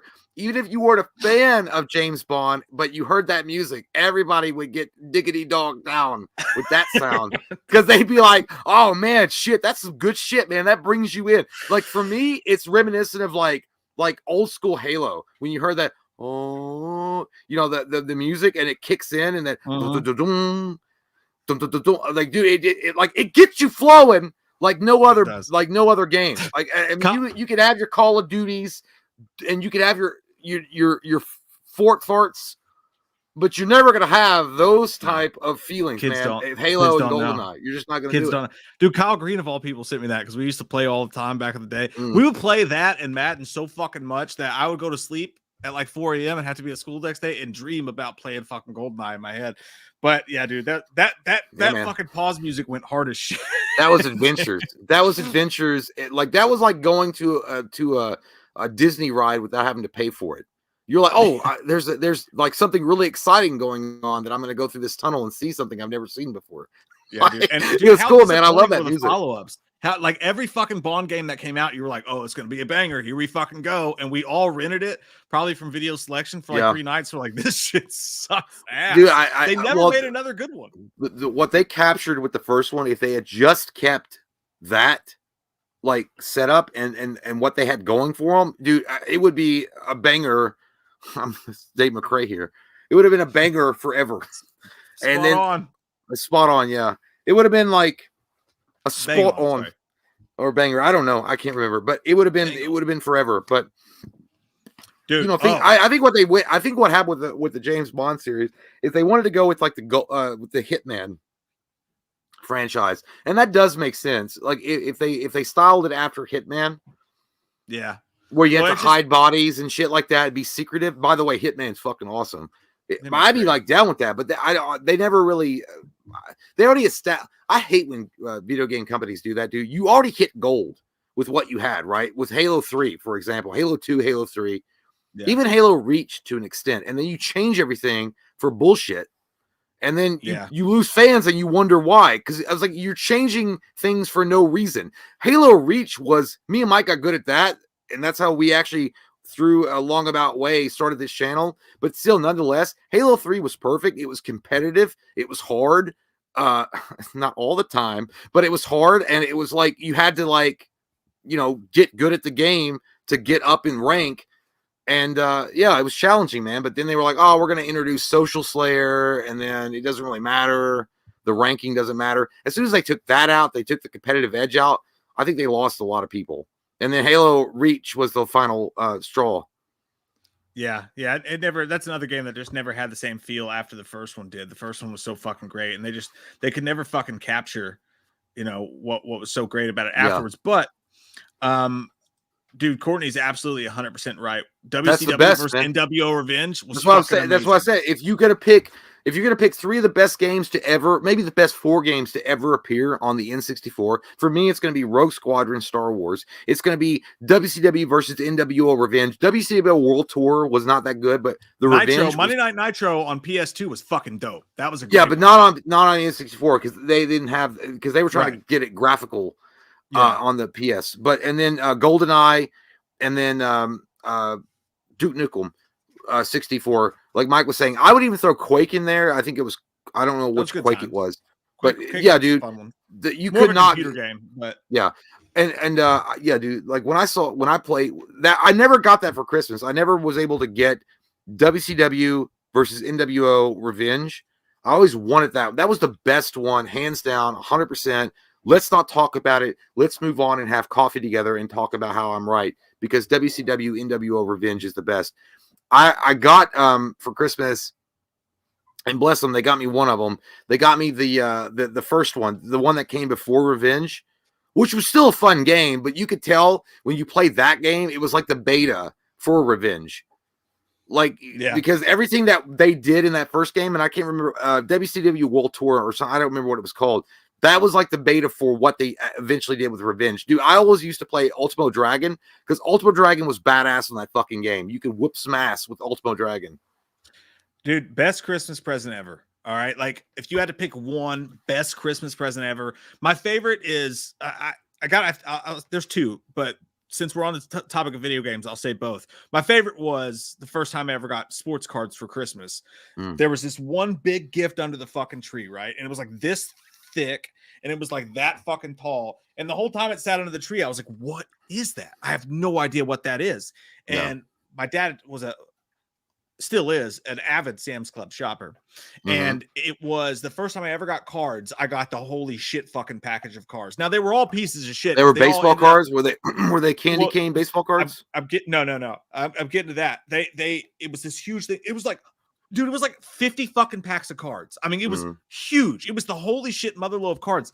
But there were these cards called For Sport. And at the time I didn't realize it because I just like it started my love with opening up ripping packs of fucking cards. But yeah, For Sport was a completely useless fucking. I never heard of it. Yeah, that's why. But they did soccer. It was all college. They didn't have any of the rights to like the NFL or like NBA, nothing. But they had all the sports, but they were all college players. But I don't know. Does anybody here remember For Sport? And so it was all the college players. But for years, when we didn't know how much our cards were worth, when like a player would hit it big, I would go back into my collection and I would find their card. And I'd be like, I have this guy's college card. This has to be worth a fuck ton, right? And every time I look it up, it'd be like fucking 50 cents. I'm like, that should be better than a rookie card. It's a fuccking college card. And it never was. But that was my favorite. But the second one, dude, the fucking Super Scope. Nintendo 64, no, Super Nintendo, completely fucking useless. That was a piece of shit. It didn't work. But the moment you unwrapped it in that big giant Super Nintendo box, and it's like, you know what we all used it for, right? We didn't even use it for games because it fucking was a broken piece of shit. We all used it when we ended up playing guns. It was everyone's fucking missile. Oh yeah, guns. Yeah. That's what was so cool about it. But what was your favorite fucking Christmas gift out of all of them? I don't know. Well, I guess my favorite Christmas present was I do remember one Christmas that was like really cool. I remember getting we got a bunch of Power Rangers toys, which was really cool. I didn't get the ones I wanted because you know it is what it is because they were sold out. I mean, Power Rangers were really huge back then, so these motherfuckers were like fighting everybody off with like a stick or sword from Conan when they were going through Toys R Us, and I couldn't appreciate it back then, but now that you see everything and you're an adult now, you're like, oh my god, I could not even fucking imagine the crazies that were out when you were trying to go buy Power Rangers toys because of the insanity back in the 90s, by the way. I could afford the little $8 toys, but when it came down to like the gloves and shit like that, we could never afford them. So no, not even that. Cool. Yeah, and you could imagine just going to the store that late at night in the 90s trying to pick up, your kid fucking Power Rangers toys, and you have to walk through the aisle like you're RoboCop. And, just to like make sure that no one tries to steal shit. But anyway, that was probably my best Christmas. I got a bunch of I think I got the Blue Ranger, and they were the flip ones. Like when you touch their belt, they would be like, their normal person, you touch their belt and they turn into the Power Rangers. I got him. Yeah, I got him. I got the blue one, and I got I don't know. I think I got either the green or I got the green one. And then and then Cody got the red one, and then something else. But and then we got the Zordon Center, which was fucking awesome. And then I think I got one of us got the gloves, the Power Rangers gloves that made like when you and I got that, and then there was something else, but that was a good Christmas. I don't think we got that was the same Christmas. I think I got no, it might have been a different one. I think that because I didn't have a lot of games, mom and dad didn't buy me a lot of games when we were younger, because I guess for them they were like, oh, it's cheaper just to go rent the goddamn things, because that was back then. If you younger people don't know, you could go to Blockbuster or Hollywood Video or any other local video game or a movie rental place and get video games to try out or even rent over and over again without having to buy the game. I got Donkey Kong 64, which I fucking loved. It was a great game. It was a great time. It was a great morning.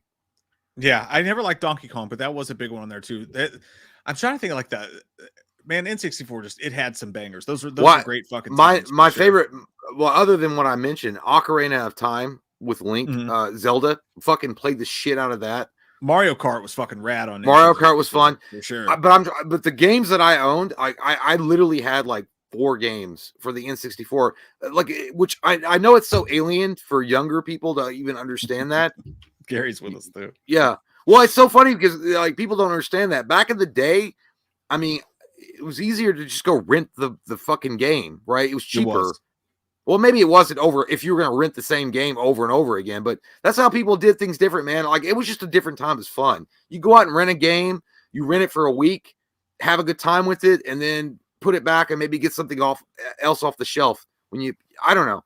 Then now everybody's like, oh my God, why didn't you get it digital? Why don't you suck a digital asshole? I miss the game. I do miss the days of just being. I feel like games have regressed. Like we went from an age where think about this, you guys. When we were growing up, we didn't have a fucking save button. If you wanted to beat Mario, you had to play the whole goddamn game through in one fucking sitting. There was no save. You turn that thing off, or the power goes out, or your asshole brother or sister trips over it, or your mom comes in your room pissed off and turns it off, or your disc fucks up and you got the video game god said, "Fuck you." You were done. You were done. You had to learn to go back through those games with your eyes closed. That's probably why we all have ADD, because we memorize the shit to get down to the end of it. So when they came up with a save feature, we were like, oh my God, the world is ours, Chico. We can have it fucking all. And then that changed everything. Well, yeah. And when you say regress, it's 100% accurate, because that's the other thing that I remember distinctly about back in those days. The N64s, the Super Nintendos, the Nintendos, the Sega Genesis, all that stuff, even to a degree, PlayStation 1, was that they were completed games, by the way. There was no microtransactions. There was no bullshit DLC. Like, we're going to withhold part of the game from you so that we can later on charge you $20 fucking to get extra content. When they shipped the game, it was done. Like all the game was in there, and also they worked the bugs out better. Like, so it wasn't always updates constantly. Oh, well, we noticed this bug and we noticed this, and we're gonna have to update. You know what happened is that when the internet came live, and these game companies, some of these game companies, like, got in their head, like, you know what we can do? We can release a half-finished fucking turd, and we can just update it through DLC and patches, anytime we in the want. drive-through. Yeah, they just That's what fucked they us do. right away. We were like, "Can we get a large order of fries?" Yes, you real can. quick, With a fucking while finger in the butt. While we're on this conversation, I want to throw this out. Christmas Story beat the fuck out of Scrooge, 59 to 41%. I want to throw this poll out there though, because it's pertinent to our conversation. All right, better Christmas gift. You're a kid at whatever age. What gets you fucking more hyped? All right, let's go. Just consoles. Just consoles. Yeah. If you go back in time, The olden days. Yes, the Christmas olden gift days of the as glory a days. Kid. So we got to throw in the original PlayStation, right? It's got to be in there. We got to throw in the Xbox 360. Oh, you dare bring Red Ring of Death into my neighborhood? That was the Red Ring of Death. Dude, that was so constant. Many fucking Christmases. So I had it happen twice. I was lucky. It was twice for me. That shit. That was really bad. Nintendo 64 got to go in there. What am I missing here? Super Nintendo was a big one. Nintendo. Yes. You think that's good? PlayStation 360. Well, no, Nintendo like 64, for the old, Super Nintendo. we got some older folk watching Nintendo. Throwing the original Nintendo. Yeah, the original, the OG. I can't remember. I was born in '84, so I can't remember. Nintendo came out around the same time, so but I wasn't hyped for it. It'll only let me give 4 options. So all right, that's fine. You got it. Yeah, but I'm with you there too, because then you think, well, Sega was Super Nintendo times, right? Well, that was like 1990. That was we were a little older then. The Xbox 360, the Nintendo 64, or the Super Nintendo. Most hyped to get under the Christmas tree for me. I will subvert nostalgia for this one, because 360 was like if you have a basketball goal with a glass backboard. If you got a 360 when it came out, you were fucking rich. I never saw a 360 under my tree. I bought it refurbished as a grown adult like 7 years later. What a pathetic loser! I was late on my rent buying a refurbished fucking one from GameStop. All right, I got Cody a Christmas present that was refurbished because that's all I could afford. I got him a refurbished 360. But so I would go 360. That was the fucking. It was hard to get a 360, but like as a kid, the most nostalgic, like fun one to see under a tree would definitely, I think, be the Nintendo 64. It just reminds me of better times. I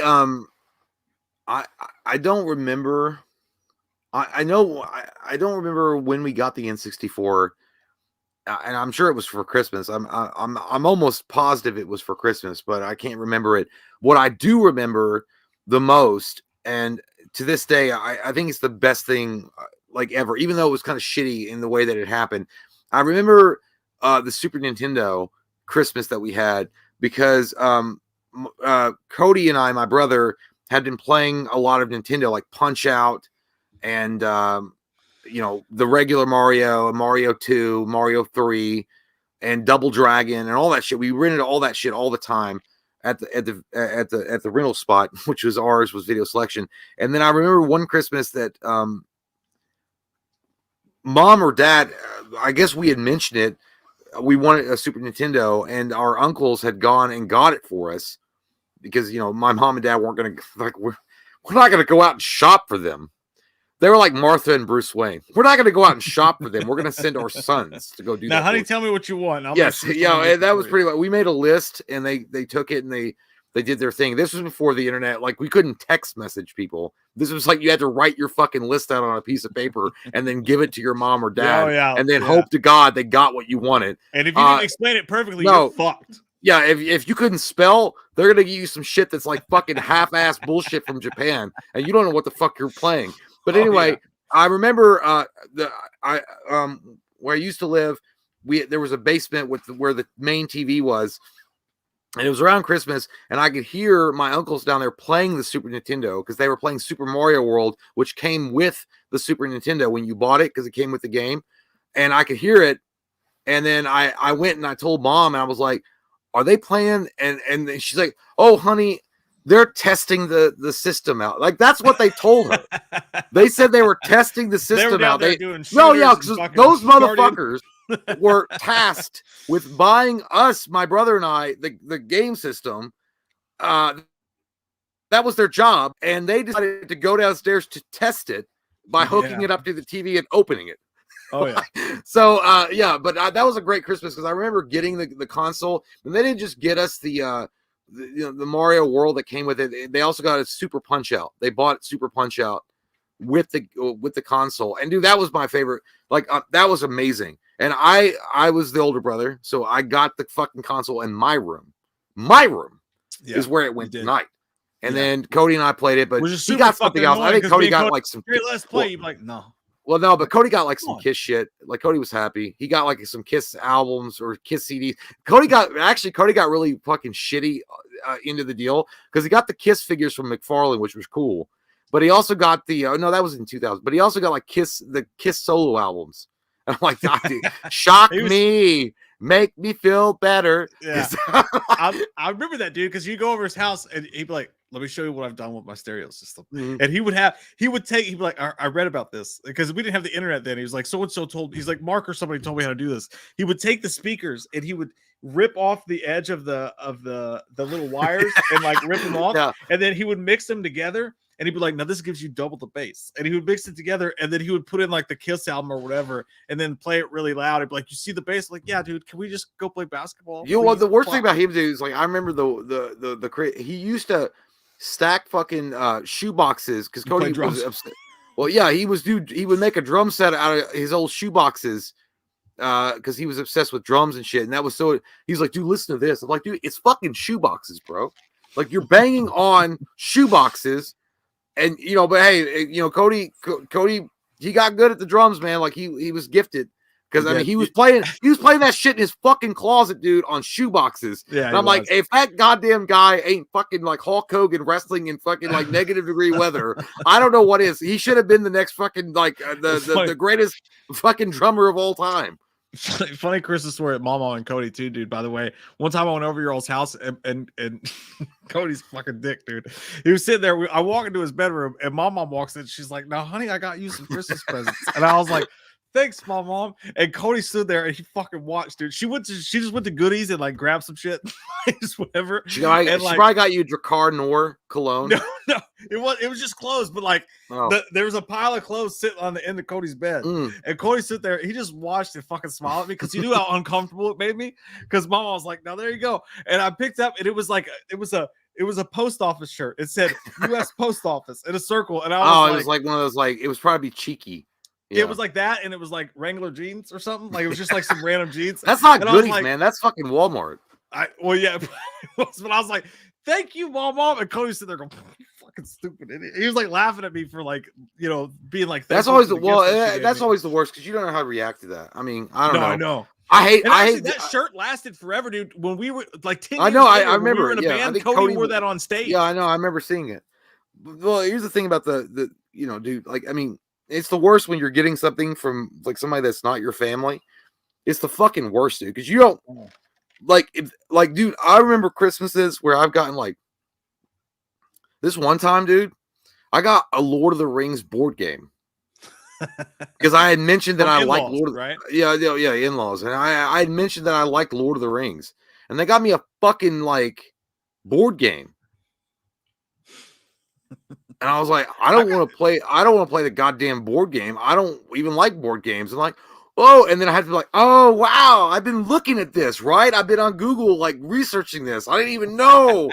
And then it's so and then the next thing was like socks, and I'm like, oh, this is actually good because I need these.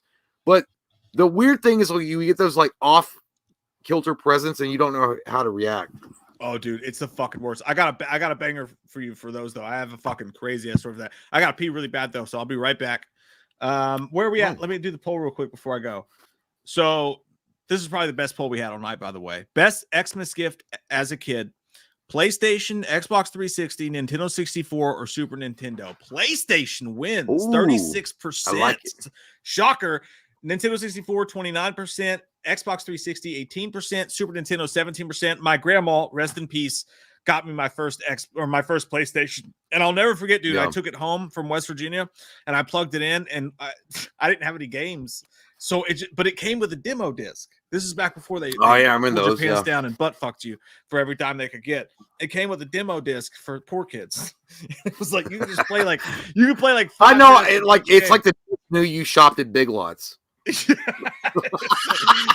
I plugged that bitch in, and it was like does anybody remember the rapping game?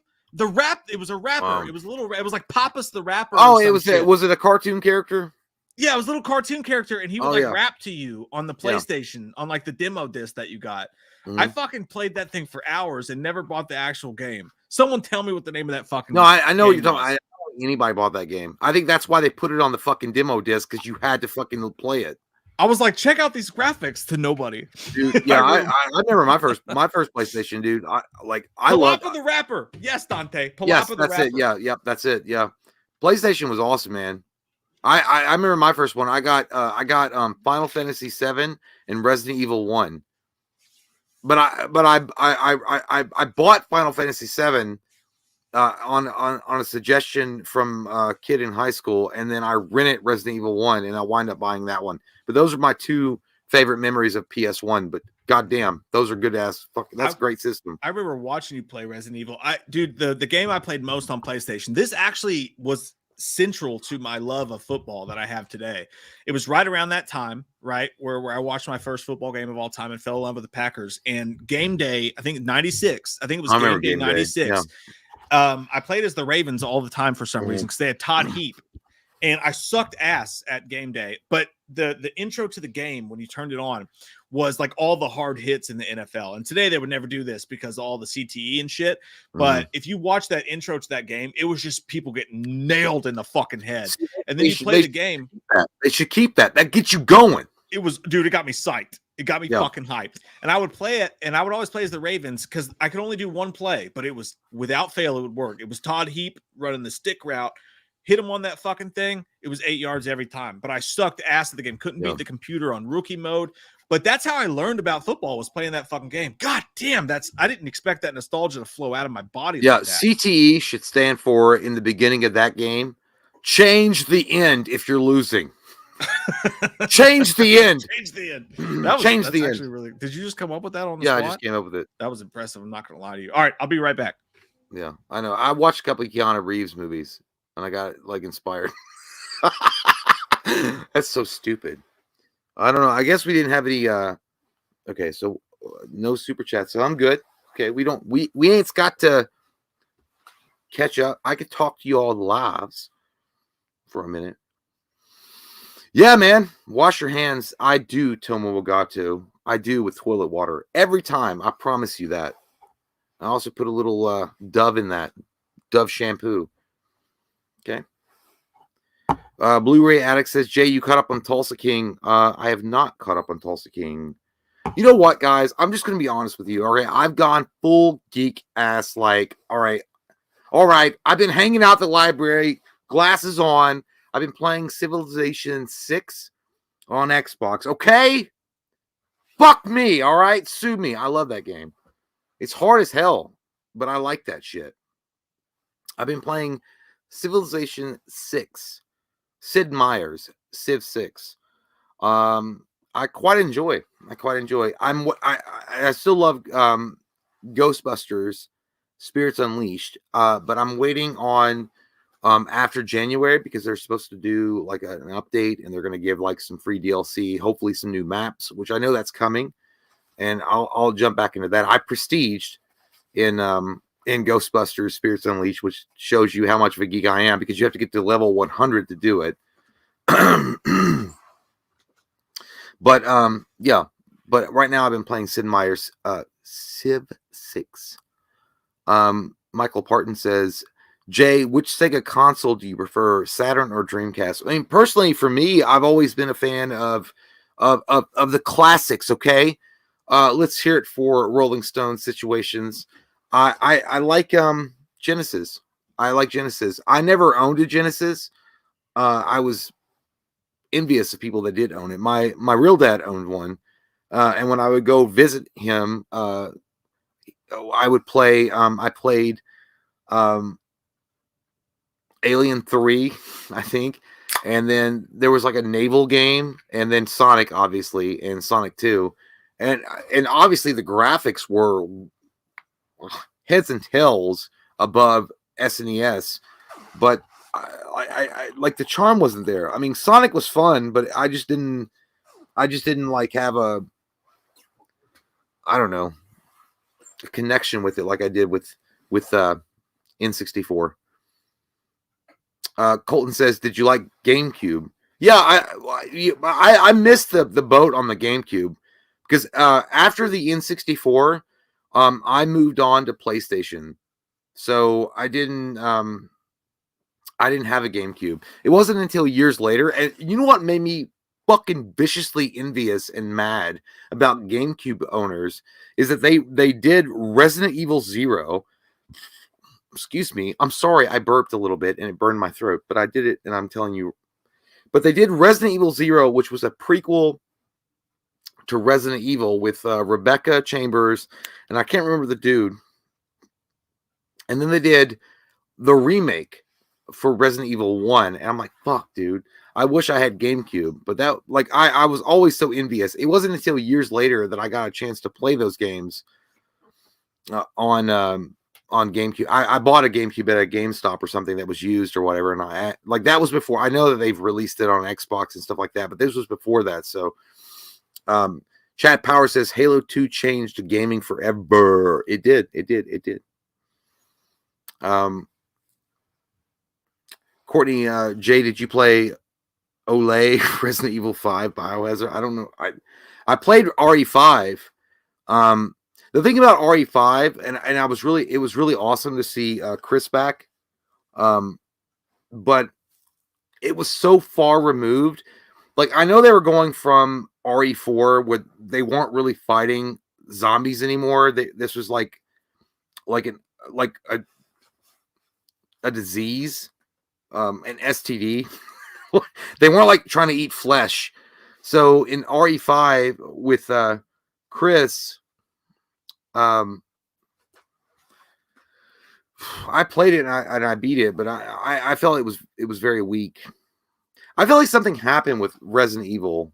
Like Resident Evil, when you look at the first, the second, and the third, man, that's a good time right there. That's a good box of goodies that you get to have a good time with. But I feel like after that, they wanted to get like crazy and different. And I mean, don't get me wrong, Resident Evil 4 was cool, and I loved it. PS2, Leon Kennedy. It's cool times. We were, it was cool, man. But I hated how they changed the storyline of Resident Evil. Because I played the game when I first played Resident Evil. I played it. There's zombies, of course, and monsters, but it's an evil corporation, an overarching evil entity, umbrella, that is the real bad guy here, and they're making bioweapons and I feel like they moved so far away from that I was like, I lost a lot of interest personally. But someone got Billy Cohen. Billy. Billy. I'm sorry, guys. Hey, Dan McKinney. Thank you so much, man. No message attached to his super chat. Just here is some money. Have a good Christmas. And I'm a fan of Sega, so fuck your Super Nintendo. Action says, I like that game, Fear. Fear scared me, man. Listen, I even tried to play Silent Hill back in the day, and I never got it. Like, it was like when you play the original Silent Hill, like the way the character moves and stuff in the game, it's very similar, stylized way is, well, not stylized, but it's very similar style to Resident Evil. Like the little quick, the little tiny movements, and then the boom, and the machine-like way they turn, and then you move. But yeah, I never was a huge fan of Silent Hill, even though I know it's classic. But I was just a Resident Evil fan, man, overall, because I feel like I got that story more. Silent Hill was cerebral, and I was young when it came out. I was like, I don't get this shit. Fuck that. like, give me some zombies to shoot at and some evil corporations. You look like ogre. I just spilled beer all over the fucking carpet, dude. You saw that guy feeling it's free real estate. I tried to open the beer on my desk, or the root beer on my desk, and shit. Root beer on top of that in another world.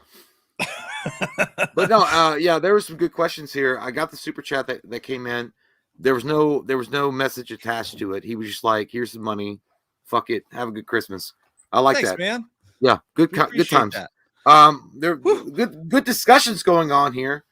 PlayStation versus Sega versus N64 versus not N64, but Super Nintendo. Sega, by the way, you guys don't even know. Like Xbox and PS were like the height of the Attitude Era for WWE. I get that. That's like Stone Cold versus like Steve Austin with the PlayStation versus Xbox. But dude, back in the day when it was like still fun, like it was still like kind of like make believe kind of fun. N64 versus Sega Genesis or Super Nintendo versus Sega Genesis, that was like Hulk Hogan versus the Ultimate Warrior. Like, you know, it's like these are characters, right? But you believe that shit. I was never a Sega dude. I could never get into Sega, man. I was always. I never did either. I think that I never did either. Why? We've in my household, we only play Nintendo around here. That was always it started with Nintendo, Super Nintendo, and N64. So when the Genesis came out, I was like, nah, fuck that. I don't even know who that company is. And they're just gonna come out on the scene like they're badass. Fuck that. That shit. was the commercials. Yeah, and then they have the comic. Like I used to collect comic books back in the day too, and I was like, those cocksuckers are even trying to ruin my comic books. At the end of the comic book, they'd have the Sega, and they'd have that kid with the big bulging eyes. It was like, oh, yeah. Sega, or there'd be like a lightning bolt. I'm like, you guys suck my asshole. You guys can never replace Mario. And then they wind up doing pretty good shit. But you caught up on the super chats? Yeah, we're good. Okay. All right, I'll be back though. All right, I'll see you in a second, man. Let me see where we're at. What was the poll? The last poll we did. Okay, we don't have a current poll running. We need a new poll. What's a movie poll? Let's see. Christmas movies. Christmas fucking movies. I got one for you. I got a fucking banger for you guys. Okay. How about this? How about what slasher would you most like to see have a Christmas movie?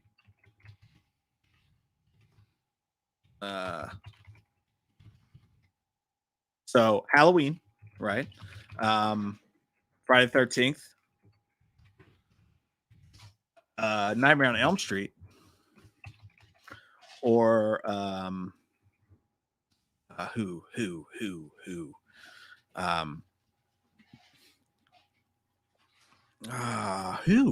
Who should have a fucking who else? What other fucking slasher franchise would have a great fucking Christmas movie? Help me. What's one fucking there's Chucky, there's Psycho, there's Scream. Yes, please. If there's any left. I got two Chuckies, so I'll throw Chucky in there. All right. So Chucky is the other one. Yeah, so Halloween, Friday the 13th, Chucky, or Nightmare on Elm Street. Who would you most like to see have a Christmas movie? And I think they should do it too. Like, if I had to pick between those, I do think Scream, beer in my lap. I do think Scream would be fun for a Christmas setting. I'm gonna go with Halloween. Seems kind of weird because it's just so Halloween, right? Like Christmas would be weird for that. I'm going to go with Nightmare on Elm Street. I think in Nightmare on Elm Street, I would love to see a Christmas and Nightmare on Elm Street, man, because Freddy could make some dope-ass Christmas puns. Now, I do think that gets overused. Like, I thought Violent Night way overused the Christmas puns, but fucking Freddy could come up with some amazing Christmas puns. And you imagine kids opening up presents and the kind of fucked up shit that Freddy would have underneath of them, like inside the box. Holy shit tits. That would be gnarly as hell.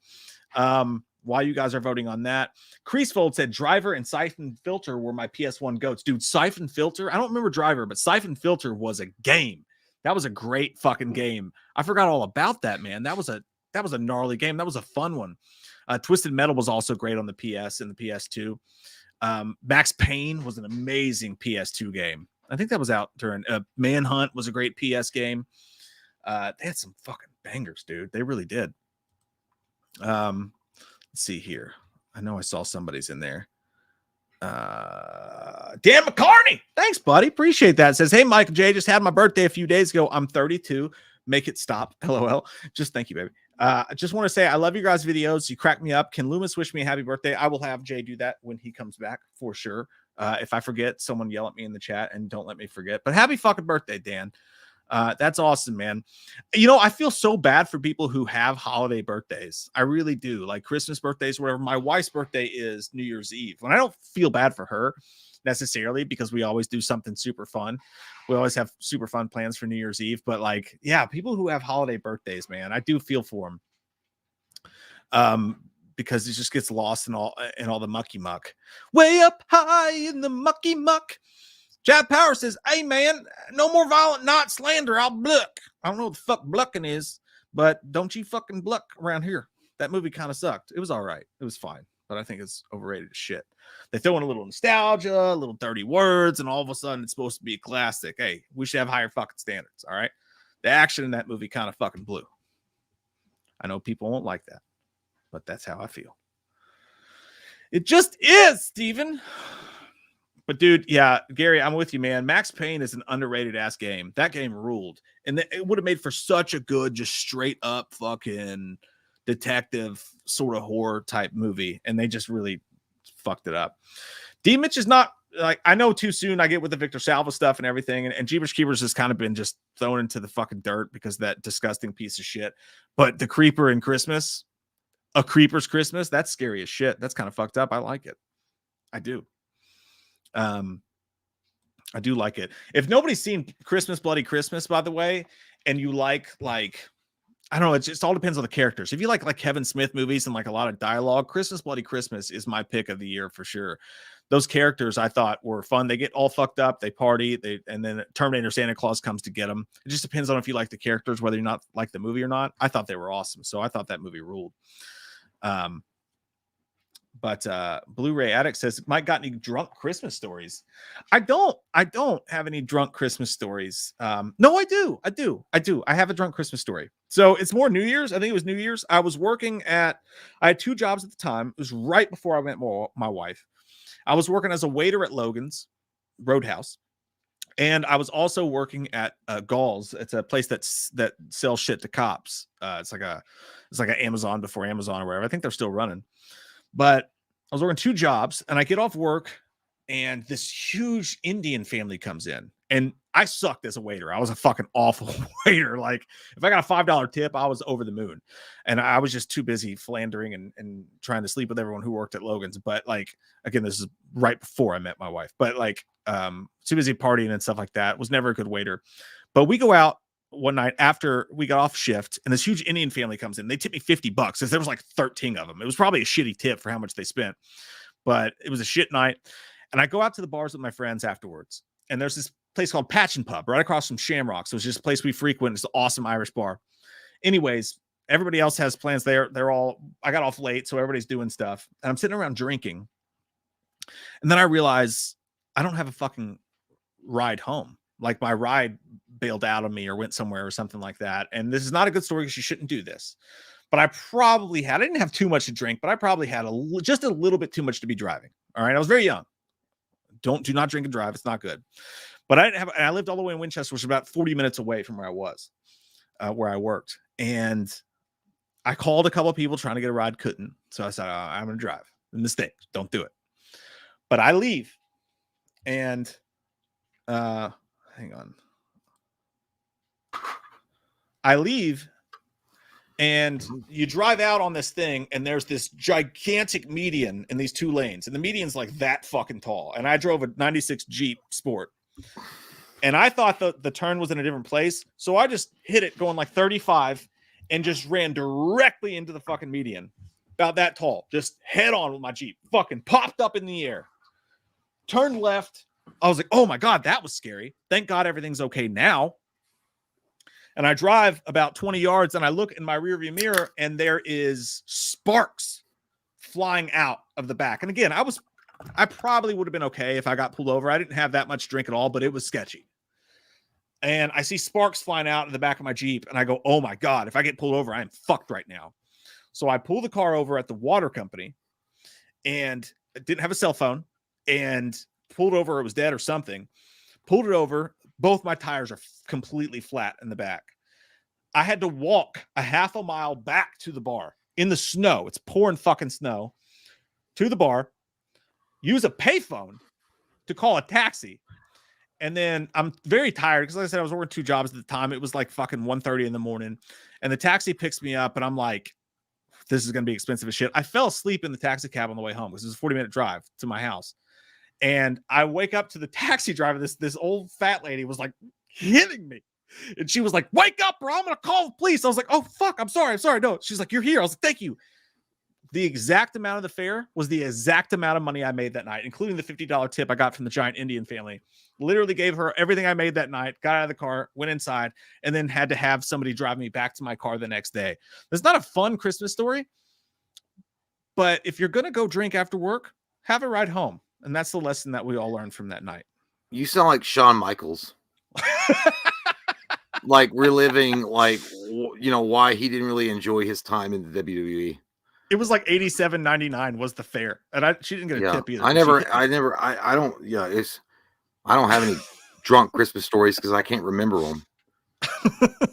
But that was similar to my story of driving home after hitting a fucking tree at a golf course, where I've been partaking in adult root beer, and then my car looked like it had been fucked by a Megatron. Like it was a transformer that like got stuck between transforming and dying. and I drove that bitch home on miracles and fucking like popsicle sticks. Like that was the woo-wee. Because I don't know if you guys saw it too. Was it an Amber Alert? No, I thought it was, but it was a huge backup on an interstate. Apparently there was a wreck. I hope everybody's okay. Somebody being an asshole trying to cut in over traffic. I gotta get to fucking Walgreens. I gotta get that last minute Christmas gift, motherfucker. But no, dude, I agree with Courtney. By the way, I just want to say that today with Uber and Lyft, if you get a DUI, you do deserve it. You need to fucking. There's options. There are so many. There wasn't the options back then. There was no options. Yeah, well, don't do it. I guess I deserved it then. Well, you didn't get that was back in the day too. That was fucking forever ago. Yeah, well, I wasn't like hanging out with Emilio Estevez. It wasn't 1984. I was stupid for what I did, but nonetheless, I didn't kill. Nobody got hurt, but I was dumb as fuck for what I did. But I mean, goddamn, dude. Like, I don't know if you guys remember that. Like in some of the videos, you see a Jeep in some of the videos, like that we shot when we were doing parodies or whatever. That Jeep got fucking the GMC, right? That was that. I don't know what Jeep. I can't remember. It was like a Sierra or some shit. No, it was a Jeep, dude. Like that was it was 100% not Jeep. It was a GMC. GMC. I don't remember. I didn't have a car. No, that it was a Jeep. No, it was an SUV, but it wasn't a Jeep. Well, yeah. I mean, technicality, yeah, but it was like what I call a Jeep. But that fucker like got smashed in. Like, dude, goddamn, like, woo-wee. That thing got like tortured. Like that shit wrapped its legs around a tree. And then I drove that bitch, dude. You guys don't even know. You have no idea. I don't know how in the fuck I didn't die. I didn't get arrested. Let me tell you something. Saint Nick does perform miracles outside of Christmas sometimes. And by the way, when I drove that home and I stopped the car and I got out of it, that bitch never started again. It just had enough juice, a little bit of toot toot to get me across the line. And dude, like there was a guy pulling up next to me. It was the funniest thing to do. I had my windows down because I couldn't see because the hood was crumpled up. So I had to have my fucking head hanging out like Jim Carrey and Ace Ventura looking like towards my destination. And this dude pulled up and he was like, "Holy fuck, bro. Are you all right?" And like smoke's billowing. And I'm like, no, it does this sometimes. Don't worry about it. I drive this car all the time, just like this. This happened a long time ago. Yeah, it was rough. By the way, I asked when you were gone, what slasher would you want a Christmas movie for? Halloween, Friday the 13th, A Nightmare on Elm Street, or Chucky? And A Nightmare on Elm Street wins that poll 33%. Close, Friday the 13th, 29%. Halloween at 27%. Chucky at 11%. I would agree with almost, I would rank that exactly the same way. A Nightmare on Elm Street Christmas movie would be fucking rad as shit, man. I would love that. Okay. I mean, I always thought Jason would be the best one.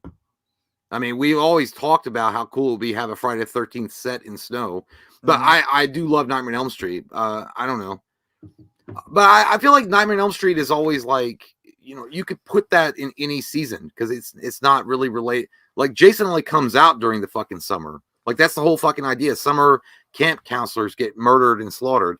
The idea of having Jason in the snow just makes, I don't know. And if Michael Myers was doing it in the snow, like something's really wrong because he only comes out on Halloween. So you're really fucked. Yeah, I think Michael. But he must be real pissed. Like, I'd watch it. He's like, I didn't get everybody I wanted to on my wish list. Now I gotta wait till fucking Christmas. Shit. I'm not waiting another fucking year, man.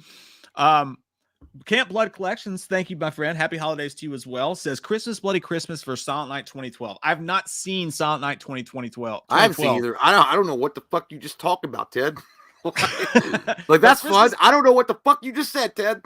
Christmas, Bloody Christmas, I thought fucking ruled though, man. I thought that was a banger. I'm shocked it's not bigger than it was. It's the perfect mix between like a Kevin Smith type dialogue movie and like a cool ass Terminator Santa movie. It's my favorite Christmas movie of the year for sure.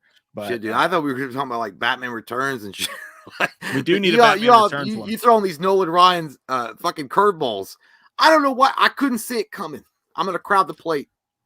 We definitely need a Batman Returns before we're done here. It's got to be thrown in the mix. Dan Murphy, thank you, buddy. Says Art the Clown Christmas special. I can picture him dressed as Santa, giving kids severed heads and rusty hacksaws and crossing their names off a list. Hey man, that's great, man. Like you've thought that out. You need to send that in. You need to send that in because I could see them doing that shit. The director of Terrifier commented on one of the videos recently. We need to throw that to him. Be like, hey, dude, fucking Christmas movie next time. What do you say? You guys are terrible in your analogies, and you guys both look like you smell like cat pee. No, but that he would have been right if he said that. But he was just like, hey, thanks. That I had a fun time making it. It was an awesome fucking. Yeah, he did the cool Razor Ramon thing. Cool. Yeah. Whew. Adrian Ybarra says, y'all getting the Terrifier 2 Steelbook Blu-ray? Mine came in the mail today. Time to unsubscribe to Screenbox, LOL. What movie is? Hey, man, I got to do that shit. I'm glad you reminded me. Yeah, I had to subscribe to Screenbox through the Amazon thing, and I it's time to get rid of that, though. I mean, it's time to move on now. Like, I guess it could be a cute little site, but I mean, dude, I looked around Screenbox, and I ain't feeling it. So no, I don't, but I'm not gonna get a Steelbook Blu-ray. I think what I'll do is if Terrifier 2 pops up on Amazon Prime for free, I'll watch it. But I don't want to buy a Blu-ray or Steelbook for it. I'm doing this thing now with 4Ks where like I swore them off. When 4Ks came out, I swore off buying physical media because I was like, I bought all these fucking Blu-rays. I spent so much money, and now they're goddamn coasters for fucking drinks. So I swore them off, but once I got the 4K player and the 4K TV, now I'm getting back into it again. But I made a promise with myself, I'm only going to buy the movies that I really, really adore and really see a point in being in 4K. But the other day I was at Walmart and they had Rambo 3 for $4 on 4K. You got to get it. I mean, what are you stupid? If you don't pick that up, you're dumb. I know. They also had Power Rangers, the new Power Rangers movie on 4K, $4. I would get that one as well. You must get this one as well. Yeah. Yeah, dude, I like the new Power Rangers. I mean, and what movies in 2023 are y'all anticipating? Well, I mean, I'm really for me, I'm looking forward to see what they do with Ezra. I'm not really leading a cult Miller.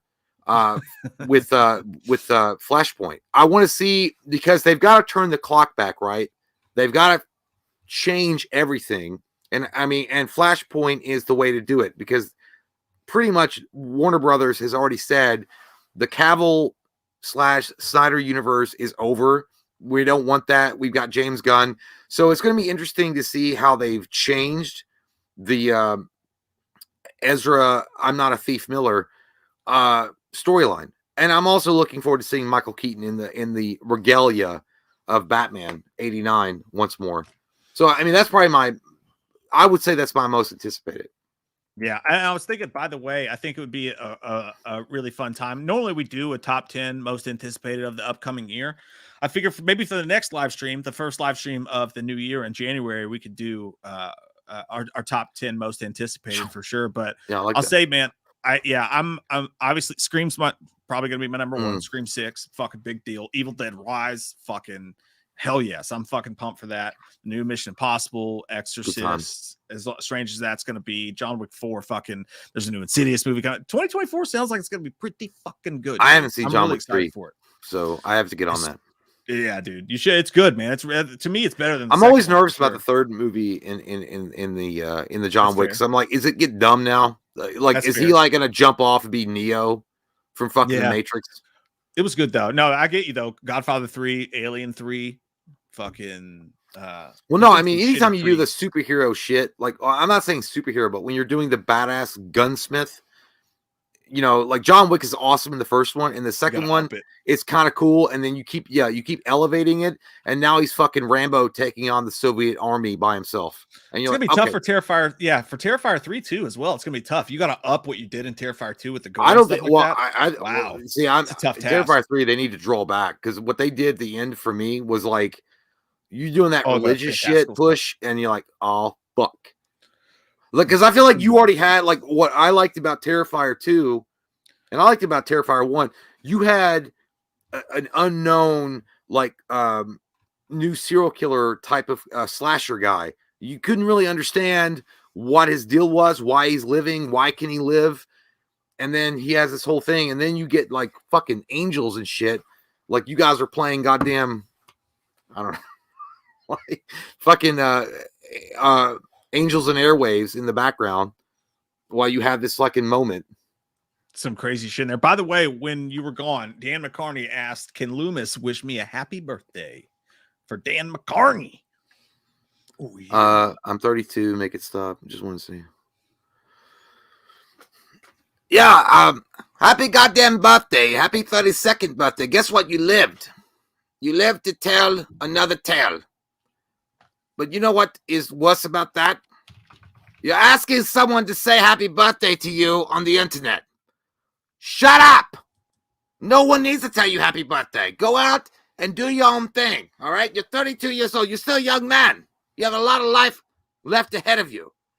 But apparently, you're a virgin. So the first thing you need to do is stop at a strip club and get someone named Candy, who nobody wants, and lay your sausage in her, okay? Get over it. Have a good goddamn happy birthday. And a good Christmas. It's cold out there. Make sure you cover your nuts. Happy birthday, Dan. Nut sacks. Hey, we got to get, you're absolutely right. By the way, Christmas Bloody Christmas beats Silent Night surprisingly 54% to 46%. Again, I recommend if you're looking for a new Christmas movie to watch. I feel like I'm in an indie concert because these fucking movies, I swear to God, it's like the indie circuit. You got to watch more movies. I don't know any of them. Oh shit, I'm on the wrong page. Hang on. We got to get a Batman Returns in there. That's got to get in the poll at some point tonight. DD8 says, any chance you guys do a redneck Scream sequel for the new Scream movie coming out? Love that. That's actually a pretty good idea. We could flip that on its head. I guess. I mean, I haven't. I guess. Yeah. I mean, I don't know. Yeah, that'd be fun. I mean, I liked doing the redneck Scream thing. It was fun. That was fun. That was a good time. I want to at some point redneck every goddamn franchise because that was a really good fucking time. Hey, what do you guys think? Tomo says Batman Returns versus Die Hard. Vinny says Batman Returns versus Shazam. I didn't even know Shazam was a Christmas movie. By the way, I would. You know what? I just now thought of one. Ghostbusters 2 is a fucking total Christmas movie. Oh my god, I never thought of that. Because they celebrate New Year. Yeah, dude, it's totally a Christmas movie because Ghostbusters 2, they're running around with like fucking Santa Claus hats on when they're like catching ghosts, and then at the end of the movie, when they break the big ooze egg thing, it's because of the people singing. They do have they have the hat. Yeah, it's Christmas. Oh my god, dude! All well, right. that wins. That's perfect. Well, that's a good one. Edward Scissorhands is another one. That's a Christmas movie. Edward Scissorhands is we'll do a three-fer. Let's do a three-fer here. Best Xmas movie. How the fuck did I miss that, dude? Batman I never thought of it. I never thought about that either. That's fucking weird, dude. Ghostbusters 2 or Edward Scissorhands. Got two Tim Burtons in there. Yeah, I'm biased, so I'm gonna go with GB2. I mean, it's got first off, Bobby Brown's On Her Own, best soundtrack for Ghostbusters, period, point blank. I understand Ray Parker Jr. It's significant. It feels good every time it comes on. You're having a great time. But when Bobby Brown's On Her Own comes on, god damn, dude, you're in another dimension of feel good times. I remember when I watched I remember watching that movie, and that was before Napster, so I couldn't download it illegally. I would just watch the credits and then rewind the credits so I could hear the song. because I That's a didn't great I couldn't fucking find movie. the fucking CD. Yeah, dude. That's a great fucking. I think that's a really good one too. I think my pick as well is going to be Ghostbusters 2. Of those three movies, that would be my favorite. Above Batman Returns, barely, but I do love Ghostbusters 2. Yo, dude. Ghostbusters 2, fucking unheralded, dude. People shit on Amazing. it just as good as the original. I don't swear, understand. stand by it. I never got that when I was a kid and I watched GB2. I'm like, that was awesome, dude. They did a great job. Like that was a great follow up. I mean, and then people were like, and then years later when the internet comes on and you like find out that people fucking hated it, I'm like, what the shit? Yeah. Did you get mad about? That Oh movie my fucking god, ruled, I couldn't believe that people were so mad about GB2. Began. Bobby I love Brown, that dude. song, man. I'm It's telling great. you, like that on her own. Dude, I'm gonna go on record and say it. It's better than Ray Parker Jr.'s Ghostbuster. I concur. I'm just gonna go ahead and say it. I'm just gonna go I ahead and say it. concur. Because you got some, I was he can fucking sing, and you got some good rap in that bitch. You got some I was- good times right there. I was editing our unboxing today, and we actually have that discussion in the unboxing. Yeah. So how that song is the best it will Ghostbusters never song. not be a discussion because there's a lot of people that will always defend Ghostbusters 1 and say, well, GB2 was garbage if you're a fan. I'm like, that's unfair. That's Because bullshit. that's stupid, by the way. GB2 was just as I good don't as know GB1. why they do the Scoleri brothers fight scene in the courthouse, them coming back and then having that cool ass car with the lights and the new And thing the slime. and the slime and do Vigo the Carpathian. Can you fucking dude. stop being cool for 5 minutes? Get out of here. Get the fuck out of here. That movie was just as good as the first movie. I wouldn't argue if you said it was better. Andrew Keith said, "You guys have a good night and a safe Christmas." Hey, You too, thank buddy. you, Andrew. By the Hey, way, there's no getting in bad situations for us tonight. We're at home drinking, as you should Andrew be. Andrew sounds like that cop that would let you go. He'd be like, "All right, well, it's Christmas. You guys have a good night and a safe Christmas. You guys are only 5 minutes from your house. I'll follow you there. You have a good night and a safe Christmas." Like he would like, I should take you to jail, but this is a small town. Just take your ass home. Yeah, just have a good night, man. I'll follow you home. I don't want to do the I'll paperwork. follow you So home. fuck it. I'll just follow you home. Yeah. I'll follow you home. Absolutely. Let's take a look here at the poll. Batman Maybe your Returns final might poll of the crush night. it. Batman Returns did crush it. 57% Batman Returns, 21% Ghostbusters, 2 tied with Edward Scissorhands Ooh, at that's pretty 21%. interesting. That's pretty. I'm going to give it a second. First one to win. First one to get the overhand on the other one's going to get the vote. I'm waiting to see if anybody hasn't voted. Go ahead and vote. Spicy. I'm watching. Oh, Edward Scissorhands wins. Ooh. Ghostbusters came in third. God damn, they can't even get a break with y'all, huh? Like Ooh. Jesus.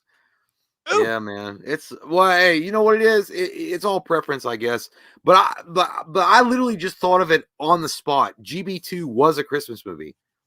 And then we threw it in the mix. We threw That's it in like a lamb to the lion. Because Batman Returns was probably gonna fucking murder it. I mean, Batman Returns, for all its faults, it's still a fun Christmas movie.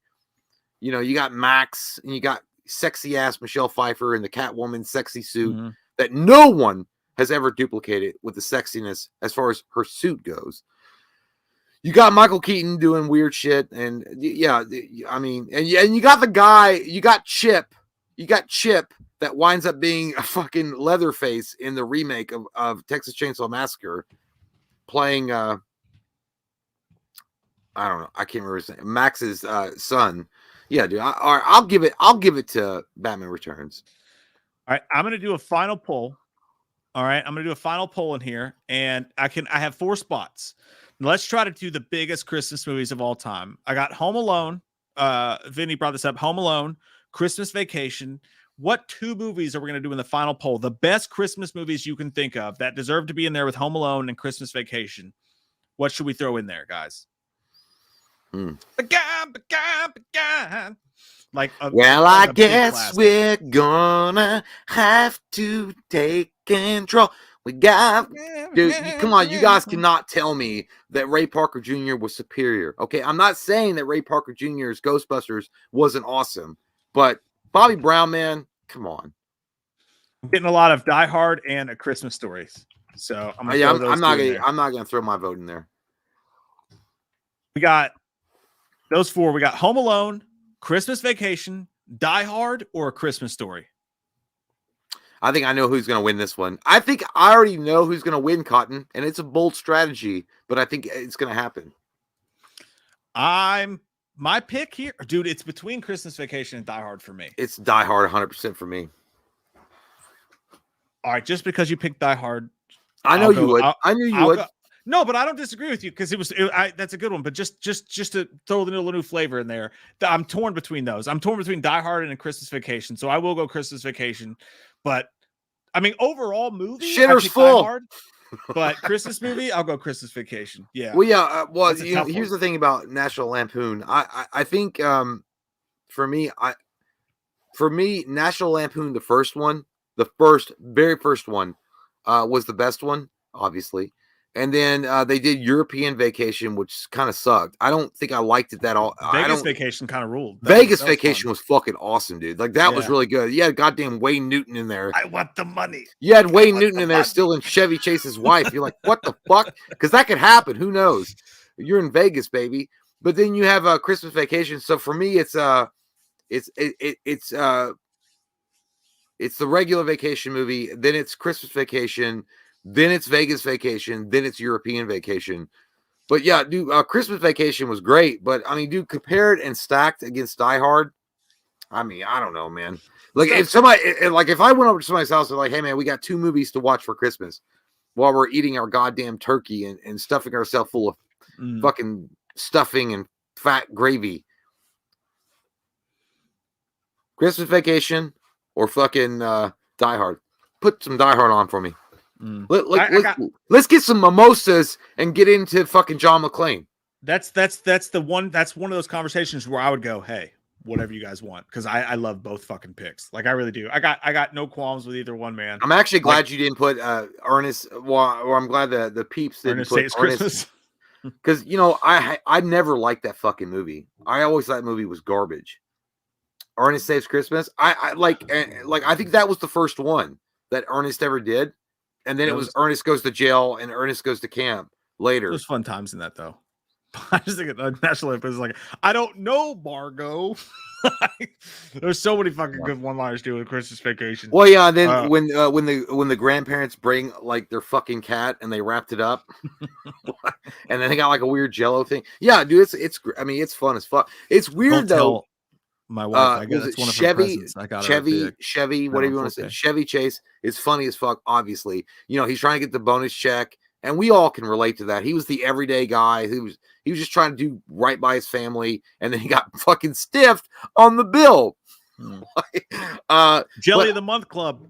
But at the end of the day, who do you relate to, him, or do you relate to his fucking brother? The shitter's full.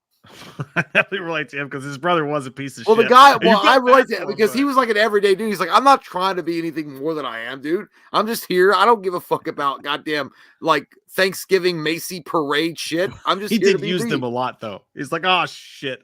What's his name? I can't. Quaid. Randy Quaid. Randy Quaid. And Randy Quaid was the fucking shit, dude. He was. Now he's a fucking psychopath, but he was great in that fucking movie. Yeah, I mean, he was great in Independence Day also. Like he was always good. It's fucking close though. It is. We got a tie right now. We got a tie. All right. Home Alone 34%, Christmas Vacation 34%, Die Hard 25%. Whichever one wins between Home Alone and Christmas Vacation, the first vote. You are Kevin Costner in swing vote right now, folks. And it was Home Alone takes it 35%. I like it. All right. Well, we got Macaulay Culkin coming in, wiping the cocaine residue off his nostril and saying, I knew I made a good movie once. Thank y'all. I also made Good Son, but nobody mentions it. I appreciate it. Yeah, you and I were busy talking about Christmas Vacation, Die Hard. Meanwhile, everybody was like, Home Alone, motherfucker. Yeah, they just tuned us out, which I'm happy with that. Like, I would tune us out too. Yeah, I can't disagree. Hey, man, this has been fucking fun. I do want to ask one before we go. I do want to know. You and I talked about it, and the chat kind of flew us by. I want to go through really quick your alls. If you guys could just put them in the comments. What's your favorite Christmas present you got in your entire life? Favorite Christmas present you got in your entire life? Put it in the comments. We'll talk about a couple of them before we bounce out of here. But this has been fun, man. I love doing shit like this with you guys. I love fucking hanging. I love spending the holidays together. We'll be back, I think, next week with our most anticipated of the year. Yeah, but we won't see you guys before Christmas, and it makes me feel weird in my tchotchkes. Yeah, I want to be there watching you open presents. I'm glad of all of you that showed up because some of you guys aren't, some of you guys out there or who, whatever, aren't going to be able to spend it with your family. Maybe you moved, you can't get back to your family because everything got shut. Everything got shut down because of the weather. Like everything got like airports were canceling fucking flights left and right yesterday. So, and if you tuned into us to hang out with us, man, I'm glad we get to hang out together and talk a little shit and drink a little beers or drink a little Christmas spirit, as they would say in church. We'll drink a little Christmas spirit with this wine as you take Jesus into your life. I like that. I'll drink Jesus' spirit all day long if that's I got all sorts of Jesus in but there. no, man, it's been really fun.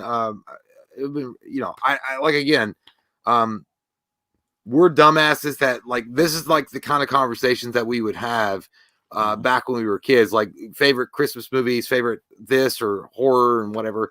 And it's really cool to have you guys come in and participate in that, and it really makes us feel like we're not the only weirdos out there, and that's fun, and that makes us all like connected together, right? So if you guys are like not being able to enjoy this, if you guys don't have kids, or maybe you can't go back to your parents, or you can't go back to wherever, I'm glad you guys are here because I mean there is a lot of people that spend the holidays alone.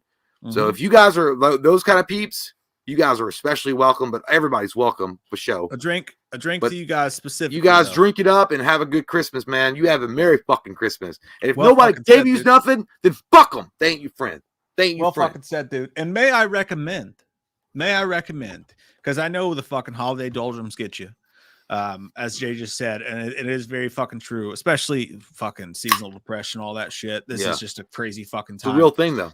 Can I throw some out there to you guys who are content watchers and content enjoyers, and you want something fucking positive that you're going to watch, and it's going to make you feel all good inside, make you feel all fucking warm inside, and like you want to just squeeze your own titties. I like that. Yeah. Have a couple drinks, maybe not have a couple drinks, whatever you want. Your tits are I do want to recommend. I'm telling you guys, and listen, most people won't listen to me about this, but if you do, you'll be glad you did. Please watch the show Ted Lasso. It's on Apple TV, but I know that's kind of hard to get around, but find it. It's the most positive, happy, fucking feel-good shit. Each season has a Christmas episode that really just makes you feel good inside, whether you're alone on Christmas or you're surrounded by people you can't stand or away from your family, whatever. Like, watching that show always just puts me in a good perspective, and it puts me in a good mood. And that's what they say, right? When you're feeling down or you're having a time, stay away from the shit, the music and the movies that put you down. Try to go towards stuff that makes you happy. I know they said that. Mood.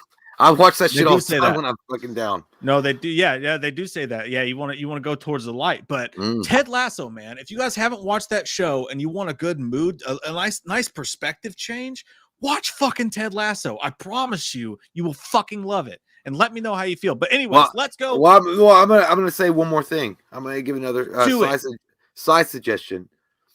And I don't know why it made me feel good, and like there's drama right in the show, but it made me feel good when I watched it because I missed those days.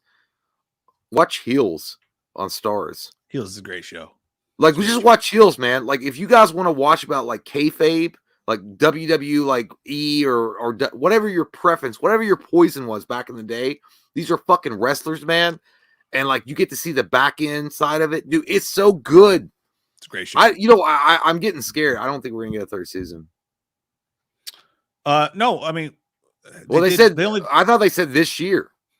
No, it's coming. They made it. They're working on it. It's the second season though. I think they only did one season, right? So like, they did 2 seasons. Well, either way, there's a new season coming. Yeah. They officialized it. They said it's coming out. But yeah, I do agree that Heels fucking rules, man. All right, let's get through some of your all's fucking favorite presents here.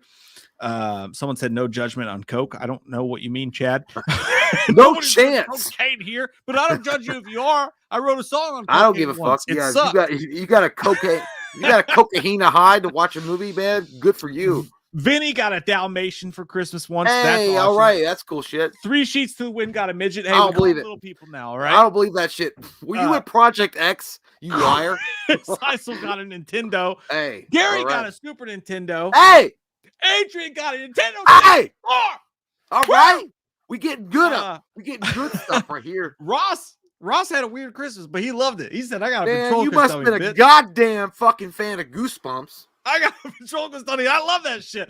Fat guy said Nintendo 64. Out. Michael said play. I don't know what that means, Mike, but I hope Okay, you we enjoyed will. it.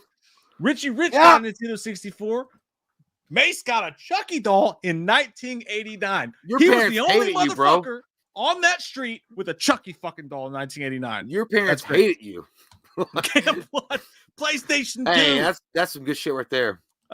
Shin got a toasted chalupa. That means that X-Gen, nobody cared enough to get you anything good. Spears got a nice coffee. Hey, those are delicious, man. Bobby got a pellet gun. I asked for a pellet gun 1 year. I did get a pellet gun in 1 year, but I did nothing but awful, horrible, terrible, no good things with it. But it was an exciting gift. Michael got a PS2. That's right, Michael. That's a good one right there. Good Son was a Christmas movie, by the way. We gotta throw that out there. Yeah, it did. It It did. Yeah. Movie. Yeah. Yeah. It was. DDA got a hooker named Candy. Hey, all right. He wins. Don't worry about your fucking clap, bro. Adrian got a Nintendo 64. That's all right. Beautiful. We got a lot of N64s. Holly Roxy got special. Hey, all right. So edition and moon drunk. shoes. Holy and shit. Moon shoes on top of all that. Did you wear those while you were playing? Stacy got a missed super chat. Oh wait, no, that's not what he got for Christmas. We missed his super chat. All right, let's find Stacy's super chat real quick. I can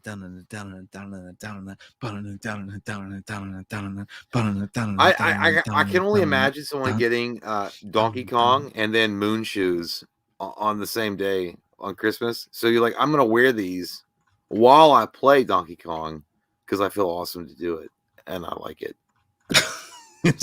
Hey, dude, one of my greatest Christmases of all time, while I look for Stacey James super chat, I got Resident Evil 3, the one with Nemesis in it, and there was a whole lot of leftover chocolate pie. And I remember going upstairs and playing the fuck out of Nemesis 3 while trying to fucking beat Resident Evil 3. And I don't know why I had such a good time weird, that man. night, hanging out with my sister's boyfriend, who was kind of a dick, but I did. Yeah.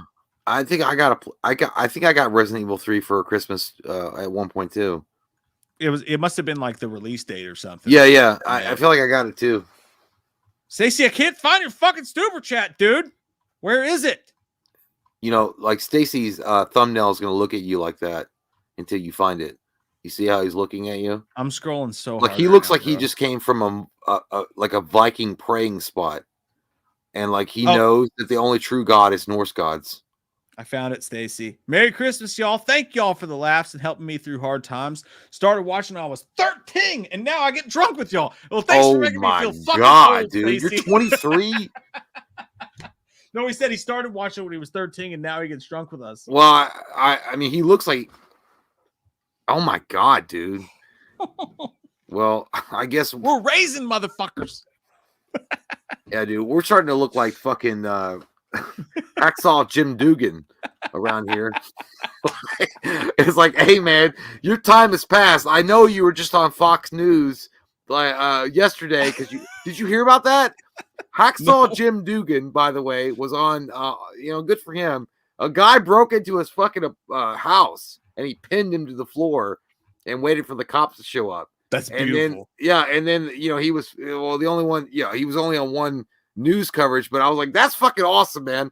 I thank God you're not dead because all of our beloved wrestler heroes are all pushing daisies. But that's beautiful. Hey, man, thank you, man. Thank you, Stacy. That's some good shit. But that also makes me feel like kind of bad too. I get some fucking like plastic surgery. Like it changed my name. That's fine. Hey, Stacy, we love you, dude, man. Hey, that's crazy you've been around that fucking long. Thank you for fucking hanging out with us this time. And I'm glad that we can finally grow up. I feel like in a weird way we groomed you, but I don't want to go into that discussion because that makes don't do that. Weird. That's bad. Music Man got a Power Rangers toy, sticks out the most. Yeah, that's what mine was too. Yeah. Nintendo 64 for Adrian. Charles got a PS4. Ooh, that's new. Vinny got a Dalmatian puppy when he was 4. Yeah, I don't think I've ever even pet a Dalmatian puppy. So I never got a puppy. My mom always just got them. She's like, I got this dog. Yeah, she didn't get it for me. As a kid, you're like, fuck it, it's a dog. I don't care. I'm like, and she's like, oh look, it's a Yorkshire Terrier. I'm like, Yorkshire shit. I wanted a big dog. Can I throw a PS4 out there? Can I throw a PSA out there real quick? If you're gonna get a dog, get a fucking shelter dog. Don't go buying some designer dog for some asshole. Get a fucking shelter dog who might be euthanized if you don't take him in your fucking home. Anyway, No, I save always. dog. Yeah, well, I feel like if you go to your local animal shelter or even PetSmart does that. Like You don't need I a think designer that dog, man. I never got that shit. Like I mean, and I get it. Like I'm not judging you, but if you want to go out and get a purebred English bulldog or whatever, that's your choice. And obviously, You're gonna get just as much love out of some but I fucking mean, shelter but puppy. if that's your thing, maybe you grew up with that dog. I don't fucking know. Sure. But yeah, there are dogs out there that need homes and shit. There's it's just like exceptions. orphans, like humans. Gary says, Just get get an orphan. Yeah. Oh, the Dragon Sword was a good one, dude. That was Oh a good man, one. I never got the white tiger sword. I wanted it. Me either, man. Creaseful got the Fender Strat in 2000, and Creed, Human Clay, banging my head on a Sunday morning, banging my head. And then that was a great Creaseful, fucking album. Jesus Christ, dude. And then all of a sudden, he thought he could play in every garage in his neighborhood. It's dude, I forgot about that. One of my favorite presents I ever got as a kid was the Scream VHS tape. I totally forgot about that. It was the one that's like super rare now, and had Courtney Cox's lips on it, or Nev Campbell's lips, like the red lips and like the blue backdrop. I was so fucking pumped to watch that again. Yeah. That was a great fucking Christmas. Dude, I remember getting that's weird. I remember getting the Independence Day with the holographic VHS. I remember getting mine was it was the holographic one. It's fucking look at it. It's holographic. Watch, it blows up. Oh yeah. It was like that. Yeah, it was like I guess it was like that. I don't know. That's exactly that. Yeah, I remember getting that, and I was like fucking stoked for it. By the way, back in those days, Independence Day was the hottest fucking movie since goddamn fucking Pizza Rolls. Like that shit was like you could not be like going to school without talking about Independence Day. It's just not gonna happen. That's back when they had the guaranteed movies. Like Blockbuster in Hollywood, guaranteed to have it or your money back. You would go in that bitch, and they would have a whole half of the store dedicated to Independence Day or Twister. Or Men in Black or whatever. They had to give you the fucking free thing. That was the greatest time in movie history, man. Was it not? It was. Dude. I mean, not only the fact that you got coupled with amazing movies and you had rental places like Blockbuster, Hollywood Video, whatever. Goddamn. Your local fucking renting chain. Fuck yes, man. GameCube. We haven't talked about the GameCube. That was a fucking. Well, no, I talked about it earlier. I missed it because I stopped because my Nintendo run ended at N64, and then I got a PlayStation. Yeah, GameCube was a little bit, but it was a big deal at the time. Eclipse Seed said dirt bike when I was 12. Dirt bike. Hey, that's cool. I had some friends who I got a dirt bike. I'm like, can I ride it? They're like, no. I'm like, all right. Pokemon Gold for Dan. I never played Red Ryder BB gun we all got, I think at some point in our lives, a pellet. We had a BB gun. Yeah. Jay shot me in the eyeball with a Red Ryder once. True story. That happened. Well, that was like an accident because I didn't think it was loaded. Yeah, it's always an accident, isn't it? Yeah, Ryan said but you also shot Cody through your window because he was you shot Cody because he was throwing your CDs out. He deserved it. Dude, do you remember the 1989 Batman figures with the gold stars and like the gold overlay? I know, but we never Cody and I we did get the I think we got Penguin and we got Catwoman. No, we didn't get Penguin. We got Catwoman and Batman. And we got the submarine the Batmobile, the submarine thing. I remember that fucking thing. They also had the plane, which I didn't get. Yeah, it was so fucking stupid because you're like, oh, he only did it for like 2 seconds in the movie, but you try to use it like as a car. I did get the Batmobile though that shot the little rockets. That thing was fucking amazing, dude. I had one of those too. The worst thing that happened with that was I got the car from the original Batman. I hated the fact that it had no hood, it had no cover to it, and then I never got it. But the Batman Returns car, and I always wanted it, dude. It had the full-on fucking hood, and you could split apart the car, and so it could be that missle thing that they did in Batman Returns. I had to wait till I'm at my age now, and I got it on eBay for like $24, like it was used and shit. Because I always wanted it. That's the beautiful thing about getting old, man, for sure. Anthony Stamp's first Christmas present I absolutely loved was my first PS3. Dude, consoles were the best because they held so much possibilities. Austin said, baseball stuff! Nolan Ryan! Nintendo 64 for Jesse Johnson. A lot of N64 fans. Yeah, Nintendo for Mad Hatter. Hey, Mad Hatter. I love it. Good to see you. Nintendo is all like a look. Hey man, I would think that everybody in the world, like generally speaking, the majority of people are always going to say Nintendo is their first love. Yeah. Like you can't get around it, man. They had the Long time, best man. shit ever, dude. They had some of the best games ever. You talk about Tecmo Super Bowl. You talk about Tecmo everything, really. Tecmo was great. You talk about Yeah. Double Dragon. You talk about Mario. You're Yeah. talking about like what? I mean, Link. You talk about Zelda. I mean, get out of my face. Yeah. Like, dude, Nintendo, like right now, Nintendo should be gods. Like Nintendo should set on a mountain peak that it's controlled by the Oracle of games, and they should still be number one. But unfortunately, Thank you. But unfortunately for them is they couldn't keep up with they didn't want to invest the money into like the graphical designs of the Xbox or PlayStation, because now it's all about graphics. And you live long enough to see yourself become the villain, you know? Well, they're not villains. They're just relics now. Gary says, "Oh man, what about the Jenna Ortega though, making her the main character in Scream? God damn it! Hey, Jenna Ortega showed up on that set as not the main character of Scream, and she was so fucking good in Scream 5. They said we have to make her the main character. She was great in that movie, dude. But hey, listen, guys, Merry fucking Christmas to you, to all of you guys. All these great memories of being a kid, of opening up our favorite presents. It's always fun. It's funner to go through with you guys. If you can, fucking." You know, every year we try to do this thing where we do this, what do they do? Like the make an angel thing where like you pick, there's a kid, like a kid in need, like that writes his Christmas list, angel tree. And like you pick the thing and like you get that kid his gifts or whatever, or his or her gifts. One time, dude, I got this one and it was Eminem. He wanted Eminem CDs. He was like 11. Because it has the kid's name and his age, and then it has what he wants. And he wanted Eminem CDs, and I was like, "Fuck!" I was like, "Do I get him the explicit version?" So I bought him. I bought half of them the explicit version, and I bought half of them the edited version. Because you know how it is. If your parents buy you an Eminem CD for Christmas and it's edited, it's like I want Well, so, you know, you gotta get a dictionary figured out. Yeah, I didn't want to buy him for him, and then his parents be like, "You can't listen to that," so his Christmas gifts got taken from him. But that angel tree thing's really cool because you pick a specific kid and you can get them whatever they want. That's really dope to do.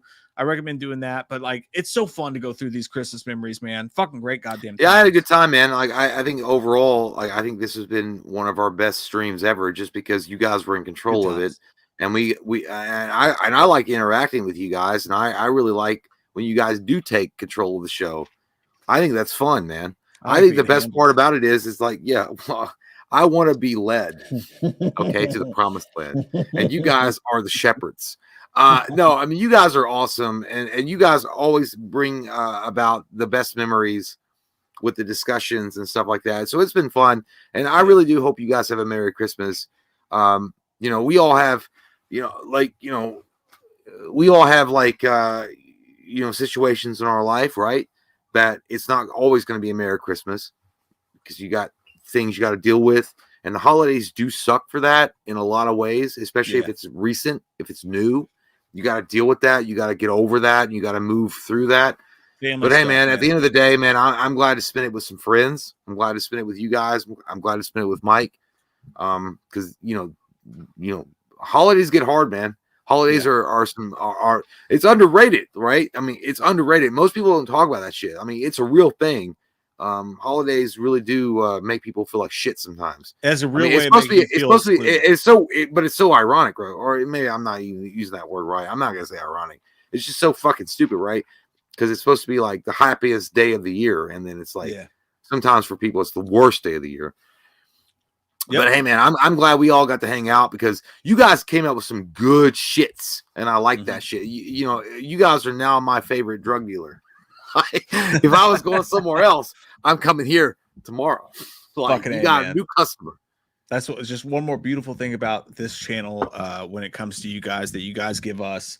And I promise you give it to both of us. You really do. So thank you guys for being here. Thank you guys for hanging out with us. Thank you guys for having this little holiday moment with us together because it means a lot to more than you think.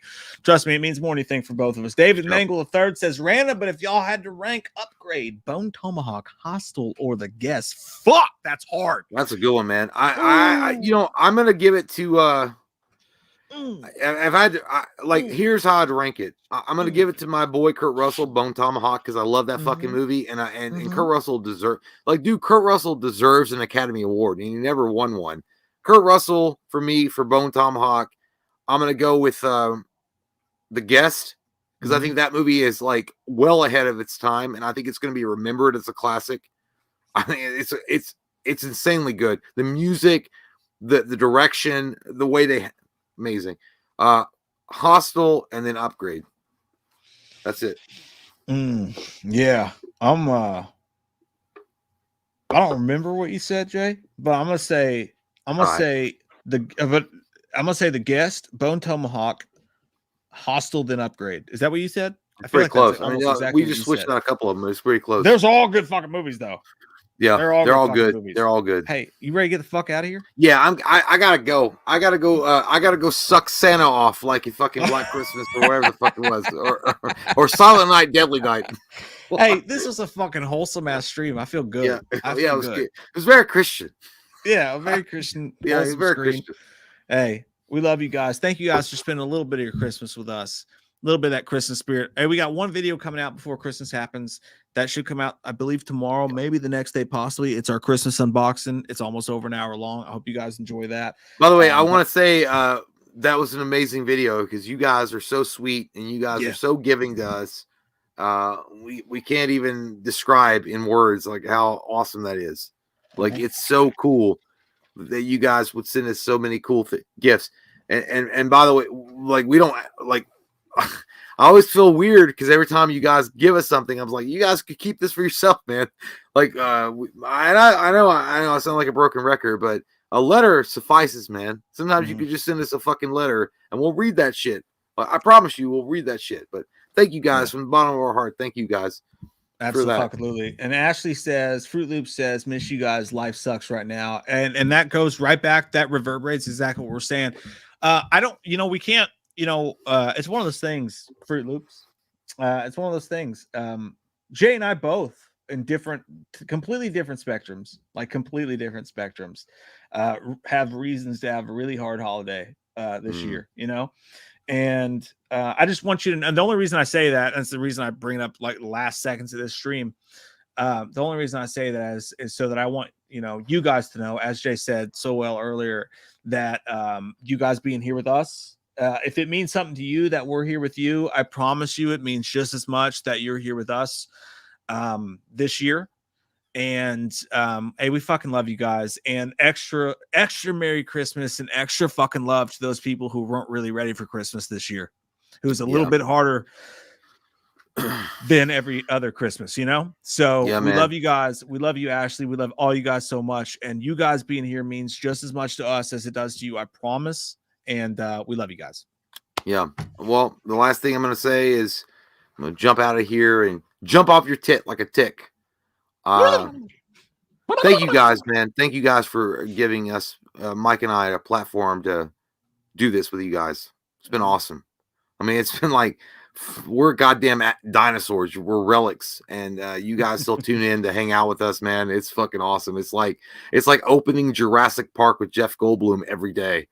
Yeah, because we're just old farts, and we're happy to have you. And Mike's right, man. It's different for everybody. It's different for everybody. Some people, have different things to deal with during the holiday seasons. But hey, man, the cool thing is I was happy as fuck because it's always going to be a good distraction and a fun time to hang out with Mike, to hang out with you guys. And that's what it's all about. Because at the end of the day, it's not about subscribers. It's not about views. It's not about money. It's not about none of that shit. It's about finding a group of people that we all can be weird together with. And thank you guys for giving us that space, man. I love you guys, and Merry Christmas from Mike and I, 100%. Thank you guys. To friends. Two friends. Well, consider you guys. Merry fucking Christmas. I'm showing something on camera. Do it. That's a root beer. No one cares. The bots won't find us. Oh, well, I hope not. We got to dig deep. Hey, Merry Christmas. I love you, man. I love you guys. Merry Christmas, everybody. See you guys. Night. Party.